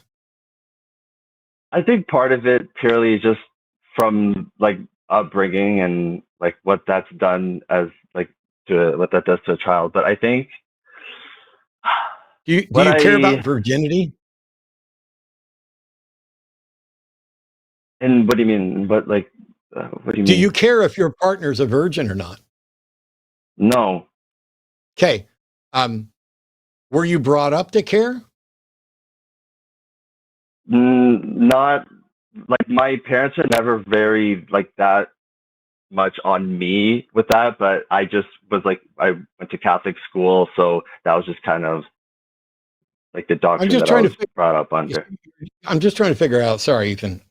I'm just trying to figure out. You're like Oh, don't be sorry. you're blaming it on your upbringing, and so I'm trying to figure out what parts of your upbringing you have abandoned, and for what reason. Because I don't understand why anybody cares what you or me or anyone else thinks about what Jesus wanted or wants, including if Jesus was standing right here. Why would I care what he had to say? I think for me, what stands out with so I guess what I will say is I don't think there's a certain like there's anywhere where he specifically says he is God. Before And even Abraham when like was, I am. The verb tense there suggests that Jesus existed prior to all of this. If you have seen me, you have seen the Father. Yeah, you don't know the Bible. Or did you decide to just disregard those because they don't match your personal internal mental image of Jesus? no, I'm just saying there's no explicit like I understand like you like, Okay. Okay. but Not that's just like explicit, not that's just my explicit enough emotion. for you. Not explicit enough for you that the book says, Jesus says, if you've seen me, you've seen the Father. Before Abraham was, I am. And that he was killed by people who thought that those things were him putting himself co-equal with God. You don't think that's explicit enough. Okay, cool. Even if you're right, and Jesus never explicitly claimed to be God, so fucking what? I have no way of knowing whether he claimed it or not, explicitly or not, and neither do you. This is a parade of No, I excuses at think this point, Ethan. You have a fondness, which you've already noted, for things about a version of Jesus that lives in your head that isn't tied to any particular understanding of the Bible. It is an invention of your own based on what you were brought up with and what you personally prefer. I would love it if more theists just acknowledge that that's what they do, because the cafeteria Christianity is actually what most Christians are engaged in. And it's what leads to people occasionally not remaining Christians and yet still having a fondness for it. I no longer have a fondness for Christianity. I no longer have a fondness for the enslaver. I no longer have a fondness for the useless God that watches as children are tortured and abused. I have no fondness for the notion that goodness is less significant than belief and engaging in genuflecting and sycophancy, if that's a word, to the God of the universe. I am beyond caring about those things until someone demonstrates that they not only know what a God wants, but that I can know what a God wants. And then I will evaluate what that God wants to determine whether or not I care. Because if a God wants me to murder my child, that ain't fucking happening. I'm not going to do what Abraham did, because Abraham failed the test in my view. If a God wants me to enslave the heathen that are surround me, I'm not going to do it. If a God wants me to put women on a different tier than me, to where they can't own property, to where they are barely mentioned in the Bible, to where they, when raped, may be forced, or their rapist may be forced to marry them because they didn't cry out loudly enough. That I'm not in favor of any of that. And so what it seems like you've done, and no bullshit, no nothing. I know I'm in raw mode about Christianity. No bullshit. I'm glad that you've scrubbed the shittiest parts of religion. I just don't know why you're clinging to the other parts, because I don't need them. Why do you? yeah, I guess it's sorry. Okay, yeah. I guess it's just the fact that I think at the end of the day, Jesus offered a very profound idea of like What? no matter who you are worthy of like of love and things like that. And I understand that that can be learned through Where did other. Jesus explicitly present that idea? Because he came only to the lost sheep of the house of Israel. Depart from me is what he said to his own mother. The notion that all are equal and deserving of love. Where's that? I think in the way he was like the actions that he committed and healing the sick and saying, sell out all that you have, give to the poor.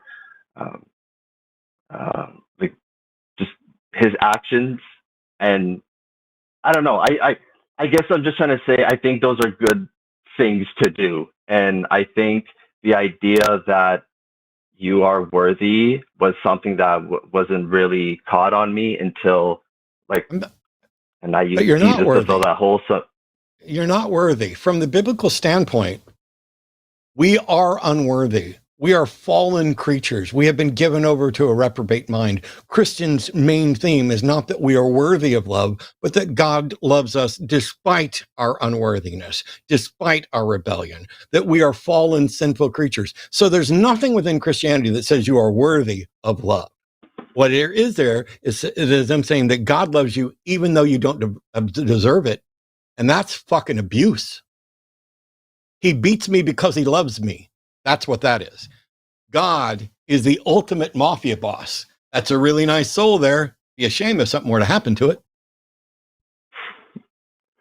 yeah, I honestly I don't like I said I don't. First of all, I don't disagree with you. I think like there are things in the Old Testament that are abhorrent, and even in the New Testament, like the way it talks about homosexuality, I think it's awful. I guess it's like we've kind of concluded. It's just my own personal interpretation of Jesus. That is just an all-loving person who just wants to have everyone be like in unity. That's just again, like we said, that's just my interpretation. And who am I to say that that's correct? But I want to Well, preface or just but end that here's the like thing. I don't. Sorry. Here's the thing, Abe. When you say, who am I to say that's correct? You're calling to say what you think is correct. And the issue here is, what justification do you have that it's correct? And you just have nothing more than what you feel. No. Like I mean, no. Like we've talked about it. And like we. My mind can change and my opinions can change. Like I Yes. understand where The point is, you're shifting the burden of proof. You are putting yourself in a position where you're going to accept your current position until somebody proves it wrong, even though it may be unfalsifiable, rather than not holding your current position until it's proven right. That's the problem, is that skepticism isn't being used. I also just really quick, Ethan, want to point out that like I know you said that like your mind can be changed and your position can be changed, but like we went through this already, and you've already admitted that you don't have a really good justification for like why a world with theism. Like you've admitted that like my argument, at least to you, that a world with theism is an arguably worse world, and you didn't change your mind on that. You said, yeah, but I still kind of feel that like that's cognitive dissonance, my friend. So I don't know that you've demonstrated that your mind is changeable on this. I guess that's a fair point. I think I guess it's more so I understand and like I think your points make sense, and I think I am just being more I guess irrational. But I think it's an issue of Are like you no okay harm, with no that? foul. Cool. Thank you. You answered my question even as I was asking it, because I was like, why are you okay with that? Because I'm not okay with being irrational and knowingly irrational. As a matter of fact, it's antithetical to who I am. But you said no harm, no foul. How do you know there's no harm? With the like relationships I build with people, I try to be a good person. Like I'm not gonna. You're the one that's saying Listing off there's things no I harm do, there. but Let me ask you this. If you think you have the right answer, how much time are you going to spend looking for other answers? Oh, I don't think I have the right answer. I guess this is just my answer as of now. Like I read about this stuff all the time. Okay. I don't Then know. I think it's the real your answer. answer right now might not be correct. Is that right? Correct. If it's not Now, correct, wouldn't that be the opposite of no harm, no foul? Isn't believing things that aren't correct and acting upon those beliefs a problem because it's reinforcing your position that I'm going to believe what I believe until somebody shows me there's harm?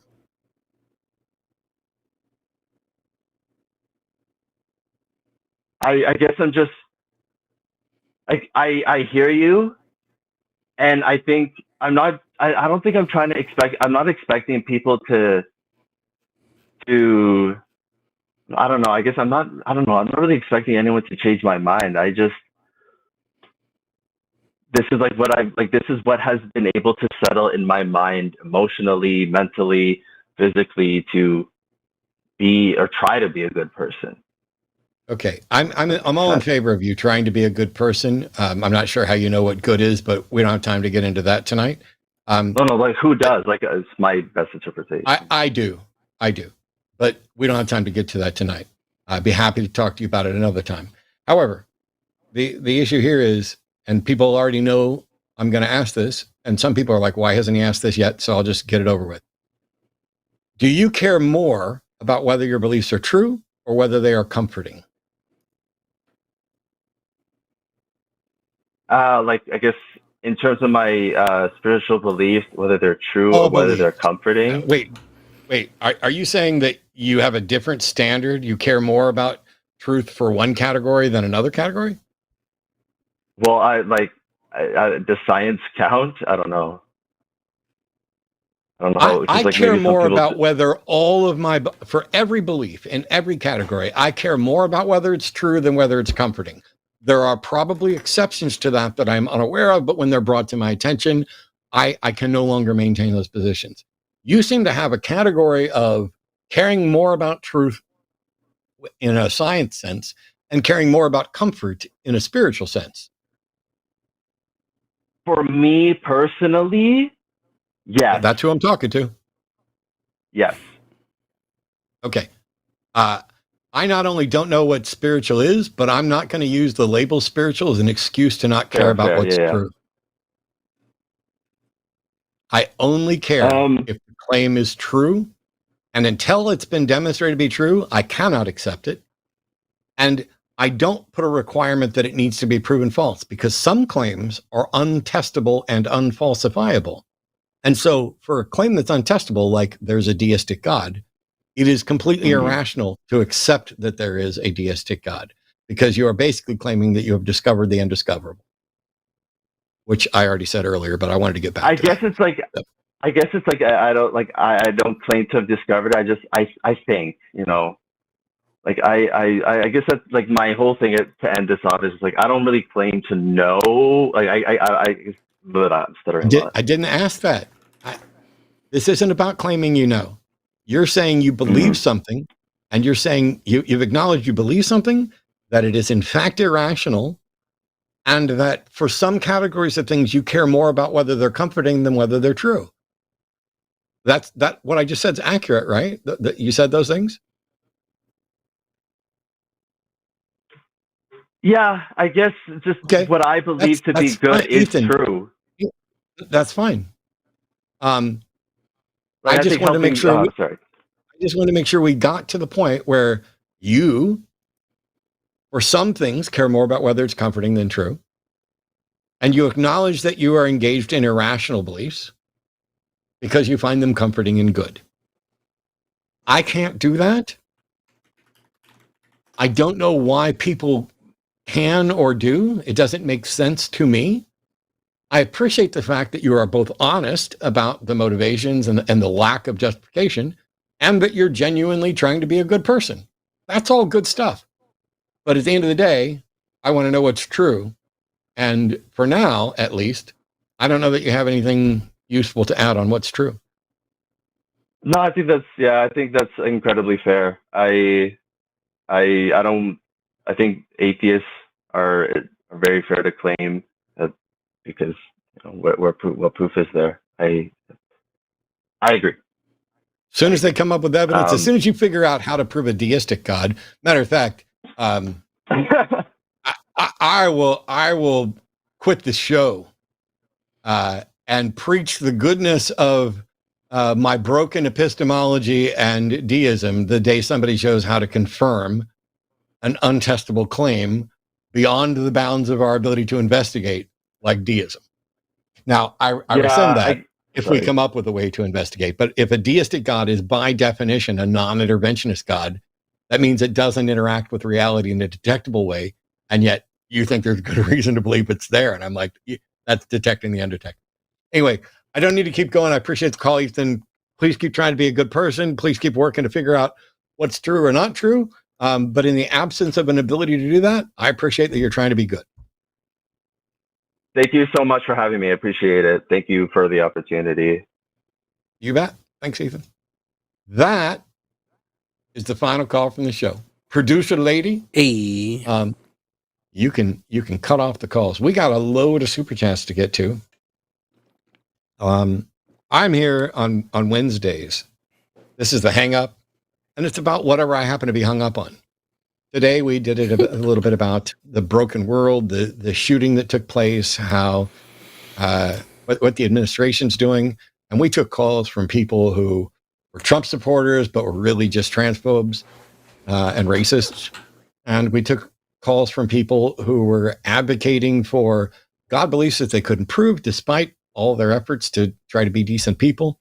I think there was a number of really cool conversations and maybe a couple things where, there was no hope of us getting anywhere or getting anything productive out of it. But I had a great time. And so after we're done with super chats, Jovan gets to come back and hang out with me pretty much whenever the hell he wants, as long as there's, nobody else here. And I'd be happy to come over and hang out sometime. But let's read some super chats, because this is what pays the bills. This is what guarantees, because those phone calls, we pay for a system for people to call into, both with telephones and with web stuff. And yes, there's an occasional horribly bad lag, and there's all sorts of problems and everything else, but that's what you got to do. I mean, it's the interwebs. It's almost as broken as the people who built it. $10 from MA. Go ahead. Really quickly, I just want to. I've been holding on to this. There was one point where you said to Ethan, where I think you called him, you like said something, and he just, in the saddest way, I was just like, okay, like he was. I was just like, I was like, damn, you didn't have to take it to heart, Ethan. Yeah, it's one. I'm not gonna. Let's not derail again, because I'm sure that the producer lady down the hall would like for us to get through this mountain of super chats.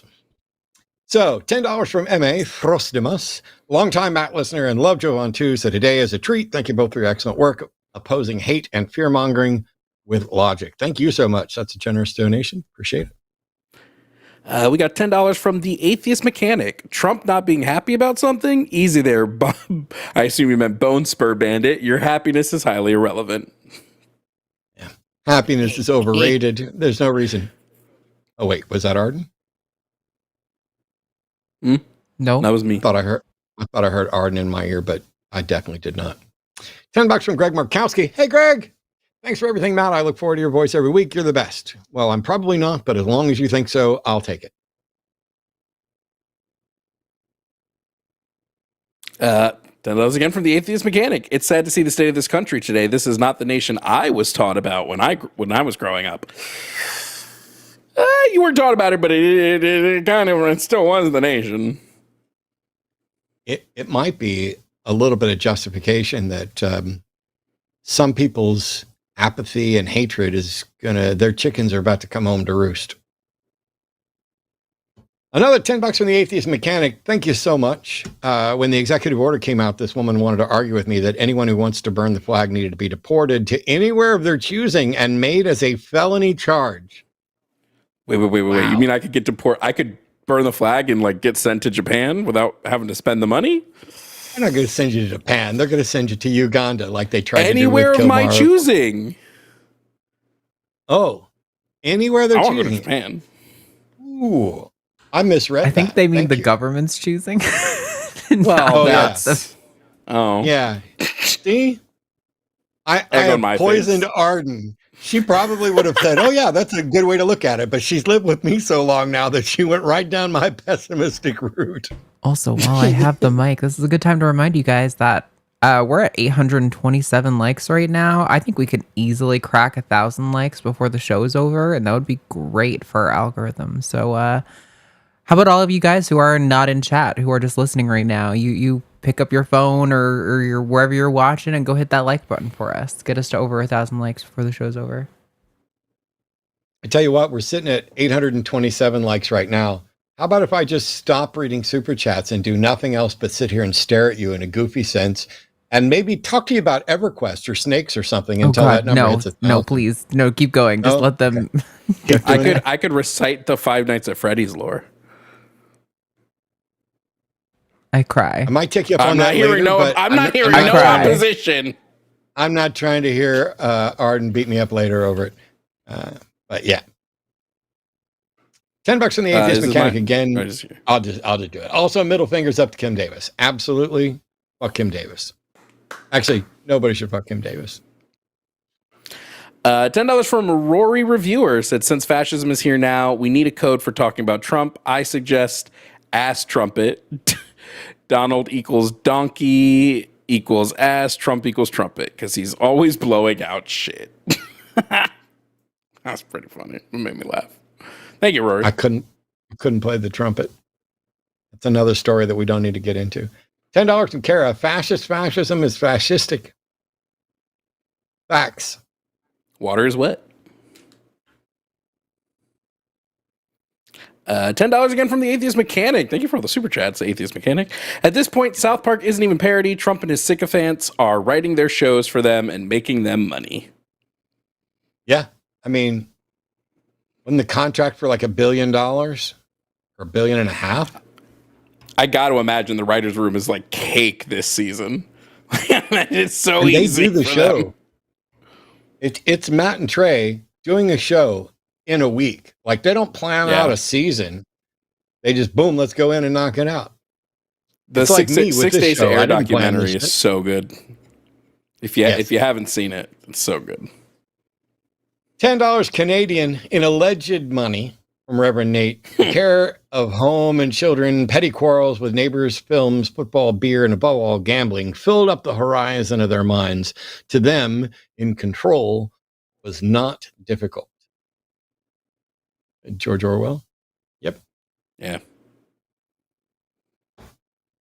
$20 from Nikki D said, I appreciate your show explaining this is a class war.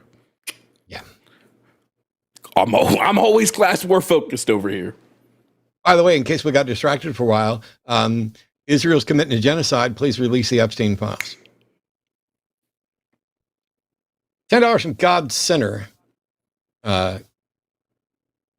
Well, less than 3, but I think that's a heart. When people don't answer Matt's questions, and Jovan's reaction got me clutching my sides. Love the show from Kara Kell. Thank you, Kara. $10 from Benjamin Reynolds. Hi there, Jovan. Do you know of Omali Yeshitela? What is the state, regardless, but in the same vein, I guess, is a state inherently oppressive, or can a state be the sport of the working class? I'm assuming that's a book. I have not read it if it is, but just to answer that super quickly, a state can be support of the working class, but only until state dissolution. The state has to ultimately be abolished in order to avoid running back to capitalism. One of these days, I'm going to get me and Forrest and Jovan together, and they're going to make me a communist. Oh, I can do it so easily. Okay. Well, not tonight, but I'm already near enough the tipping point on a number of issues. But $10 from the atheist mechanic.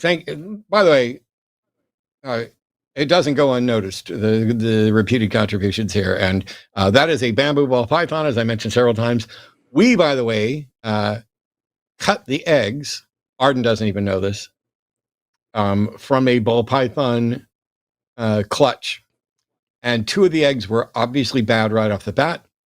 One of the eggs, the fetus inside was deformed and not productive. And the other one, we were pretty sure last night was going to die. Honey, I forgot to tell you, it crawled out of its egg and is out in the box. Seemingly just fine. It reabsorbed all that. Oh, it absorbed just in the that? 24 hours. It looked like its organs were hanging outside of its body. It was wild. Kid you not. I wanted to wait. I can't wait till the show's over to take you down and show you, because I was like, holy crap, this one's going to make it. And it's a beautiful lavender albino. May or may not be banana as well. I don't know. $10 from the atheist mechanic. So, do we need to tattoo our chromosomes on our forehead now? Martine, educate yourself better. You may not be a Trump humper anymore.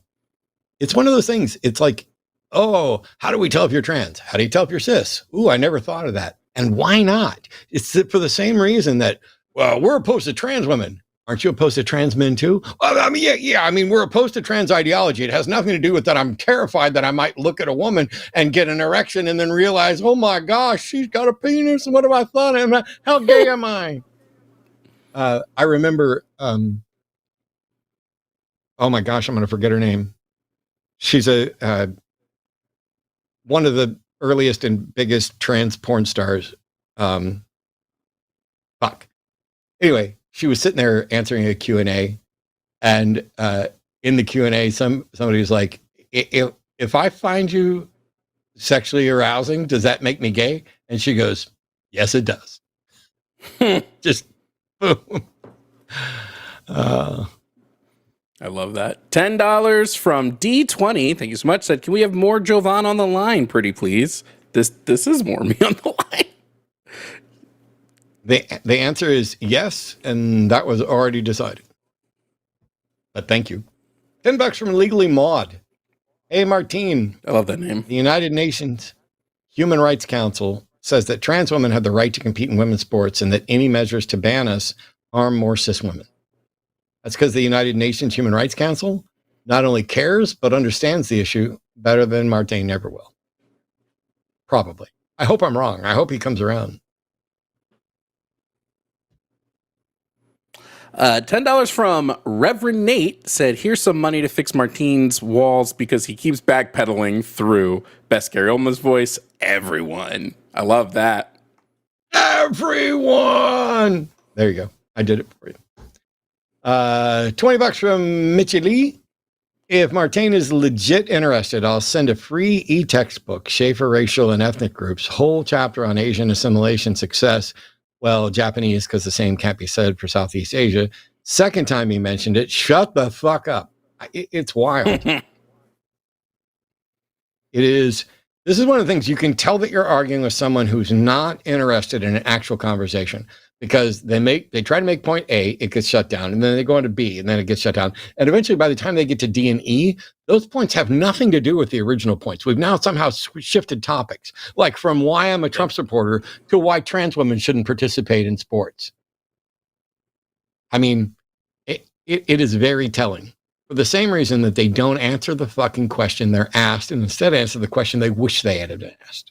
My favorite part was that once you got him to E and you backed him into a wall, he then went back to A. He was like, actually, I want to talk about sports again. Like, oh, okay, you've really given up now. He jumped so much. $10 from God Sinner said, as I have started watching Forrest was my favorite, no matter who he was with. Now, after this one call with Jovan and Matt, I laughed too hard. It hurts from Caracal. Hey. I think we had a very good rapport. Picture that to Forrest and tell him to suck it. Me and Forrest got cut off by my internet. Like my power went off mid me and his stream on Monday, I think it was. Oh, man. Well, that's probably good, because I'm surprised you were able to talk. or still give a 9-hour lecture. He might not even have noticed you were gone, depending on how and when it happened. Oh, you could. I just put out a video today of from our stream, and it is mostly him talking, and I'm just chilling. It's fine. He's awesome. I love listening to him talk. Don't tell him I said so. $10 from Fanatic 215. I always get a hint of misogyny from people who bring up that sports argument. They make it seem like a regular guy can put on a wig and shut down Caitlin Clark because she's just a girl. Yeah. That's one of the things I wanted to say. He mentioned in that debate, Martine was like, "Oh, I think it's detracting from women's sport," or something like that. And I'm like, and I wanted to be like, the WNBA is arguably at its most popular right now. What do you mean? Yeah, that's because they finally got a white chick that can play. Okay, that joke did not go over at all like it probably should have in my head, but yeah. Oh no, I was gonna let you sit with it. That's all right. 10 pounds from Barbara Barrett. Thank you, Matt. You always educate this old woman. It's appreciated. And Jovan, always entertaining. P.S. Where did you get those cute headphones? These are Yowu 4S's, Amazon. They change colors. There you go.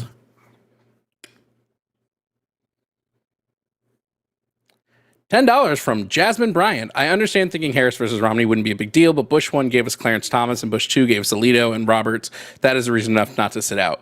It would have to be under the predication that the Republicans aren't going to steal Supreme Court seats again. But that they're going to do. They're going to do whether a Democrat or a Republican is in office anyway. They're going to fight to keep those Supreme Court seats.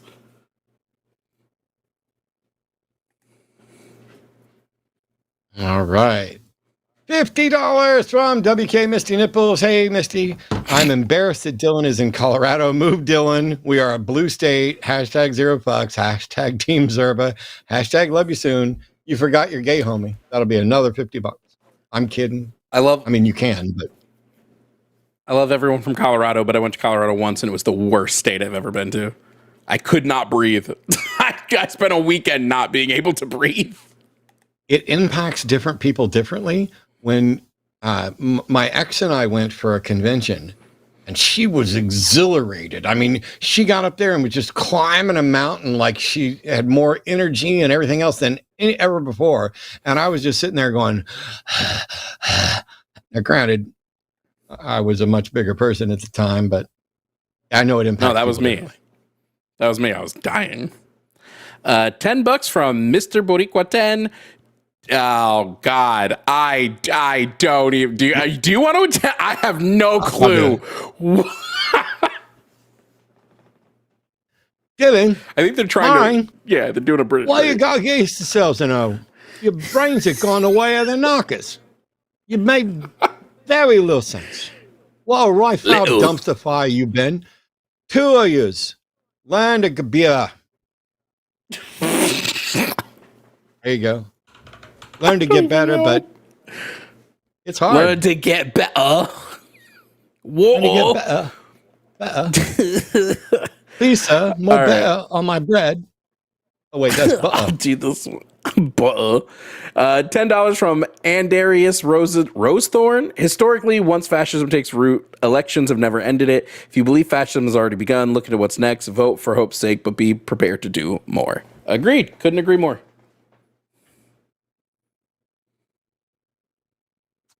$20 from MA Throstimus. That was great mix. Matt and Jovan means excellent coverage over areas like atheism and people of color together. Great show and hope to see more. I'm also an Arden fangirl. Me too.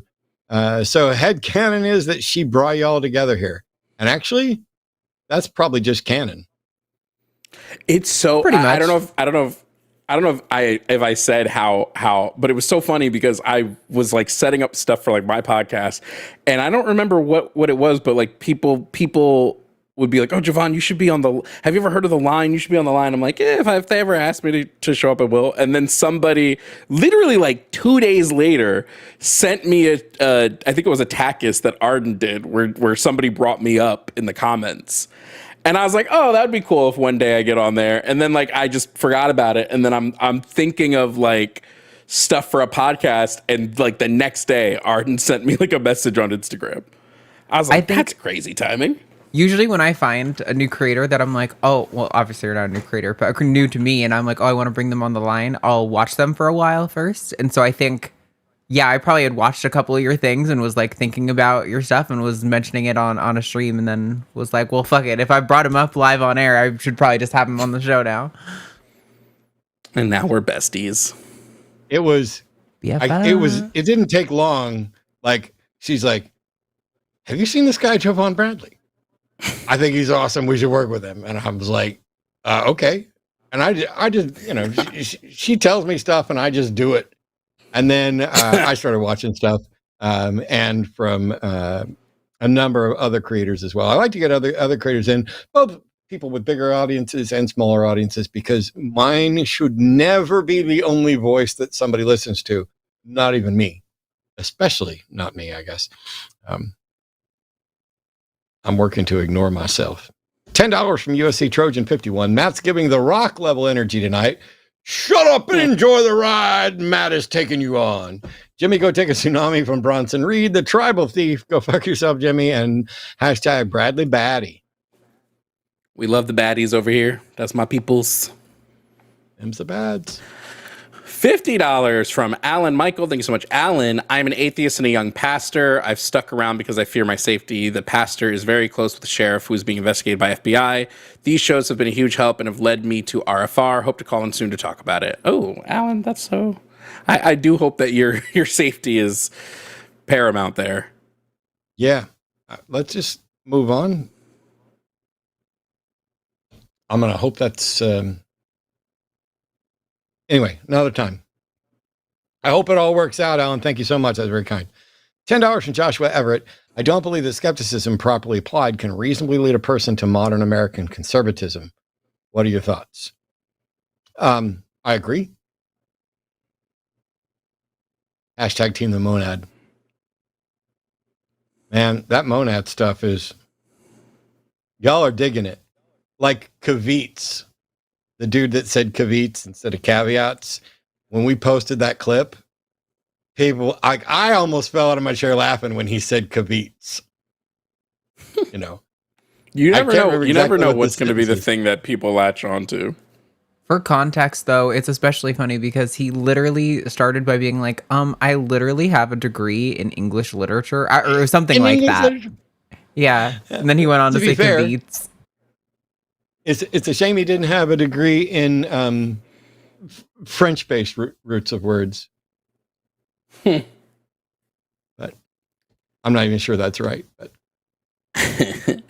$20 from Outwitted by Fish said, Matt, your cat does not know when it has done wrong. It knows when you think it has done wrong, but has fewer forks to give than you will ever lack. My cat knows when it's done wrong. Absolutely knows. Oh, Daphne It's not French, it's Latin. Daphne definitely knows that we're pissed off at her, or that I am. Even before we do anything, she starts to get like tense and hesitating when she's doing something that she knows is wrong. Because she's like, oh, I know I'm about to get yelled at real soon. Yeah. May not know that it's wrong, but knows that we are going to look at them disapprovingly. And you know what?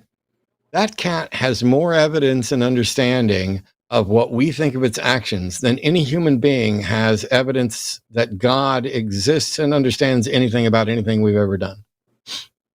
So congrats to the cat for controlling us. $10 from Hannah Hodgins. Hi, Matt and Jovan. Great live today. Oh, I'm going to skip past. Lightning plant shroom is... I don't know. Does anybody lightning plant shroom? I guess. Nah, I'm assuming. You're doing fantastic work. Much appreciated. Hashtag humanism rules. I was like, human is M rules. What? Yeah. Hashtag humanism rules. Hashtag free Palestine. P.S. Wait, what's the P.S.? Oh. It's a little P too. Look how it's a capital P, but it's small. It's a capital. It's a little capital P. Maybe the EPS is Epstein. Like hey, we should be freeing Palestine, but also we should be releasing the Epstein files and reminding people that none of this shit should distract from what we already know and what we should know. $10 from Regato said, great show, guys. Keep up the good work. By the way, I once went to an Alcoholics Anonymous meeting. Hi, I'm Regato, and I am an alcoholic, a drunk, a lush, a boozer, an imbibber, a wino, a sot. I think it's imbiber. Just before somebody says kavit. I said imbiber. Like I'm a believer. Oh, someone said that the PS is a Palestinian flag that didn't embed. Ooh. Censorship. $10 from Dante Verona. Hey man, how you doing? Consider yourself warned. If you're going to smoke marijuana, be prepared to spend a lot of time laughing with your friends. That's from Strangers with Candy. Sounds like it would be a good time for somebody else that's not me. Yeah. Jovan could smoke weed with his friends and spend his time laughing at how stupid his friends seem after they got high. I've tried smoking weed. I've tried eating different things. It's never happened. $10 again from the Atheist Mechanic. Seriously, thank you, Atheist Mechanic. In all of today's calls, we got lost in the weeds to some degree, and I lost our way to the monad. We need to get back to it. That's fair. Hey, I got an easy one. I don't get the inside jokes, guys. Arden can explain the monad reference later because she understands it better than I do. But $20 Canadian from Isla Ursus. Thank you so much. And you made it really easy for us. That's nice. $10 from Space Barbarian. When I was a child, Ronald Reagan was the Republican Jesus. What happened? Jovan, thoughts on post-scarcity Trekonomics? I don't think we can get to post-scarcity Trekonomics without first abolishing capitalism. I think post-scarcity, if post-scarcity comes without the abolition of capitalism, you're just going to have capitalists capitalize on the post-scarcity. And as previously mentioned, I'm an economic idiot. And so I followed that like quantum mechanics. $10 from Damien Youth. Don't like our country? Go back to your own and take me with you. Take me with you is kind of funny. Take me with you. I tell everybody, if they're like, if you don't like it here, get out. I'm like, yeah, pay me. If you pay for my flight, my new home, and the new citizen, I'll gladly.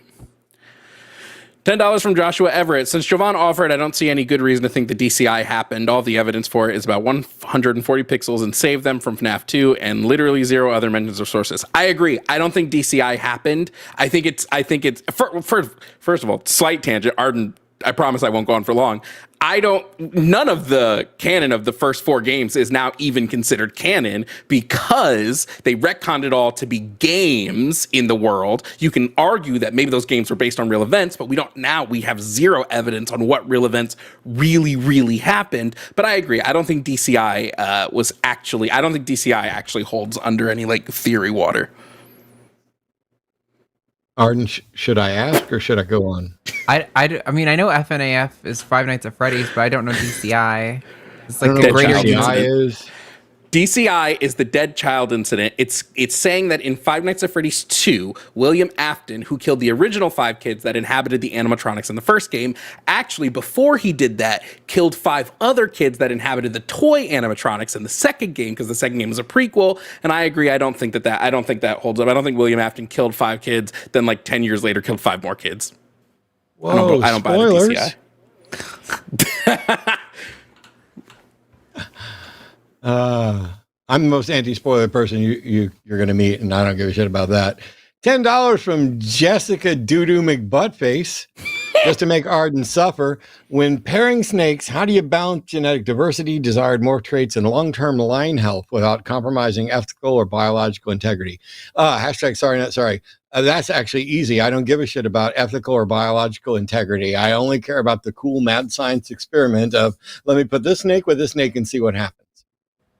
He's lying. You just pair snakes that are heterozygous for desirable recessive traits to ensure genetic diversity when you get those visuals. Yeah, we also, as lost as those two just were with my question, I'm equally as lost with this question. We also try to get similar breeders from similar snakes from different breeders, and a lot of breeders will swap on occasion or do kind of outsourced pairing. So we have a scaleless Texas rat snake that I have given to a friendly acquaintance of mine who had someone to pair that snake with, and then he's paired, and his snake has laid eggs. We're waiting for those eggs to be hatched, and then we are going to split up the results. So I will have some more scaleless Texas rat snakes, but there's a lot of different ways to promote biological diversity and genetic diversity. But also, I do really like the mad scientist part of it. But have we paired parent offspring at all yet? I don't think we have. That is a common thing that happens, and it doesn't produce as many problems in reptiles as it does in other species, at least not in the short term. But I don't think we've done that yet. No, although we just snakes that we've bred that are ready to breed. We're only just now in the next year or two going to have those because we're still relatively new.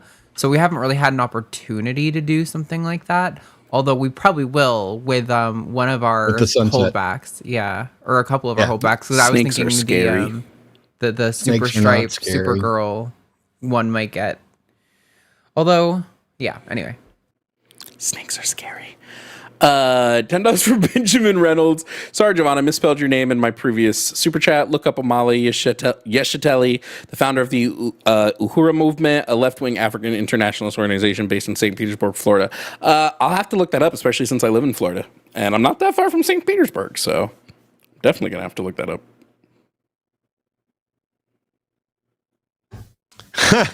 $52 from WK Misty Nipples. Fine. Hashtag you're gay homie, and might as well throw in a go fuck your. Oh, wait.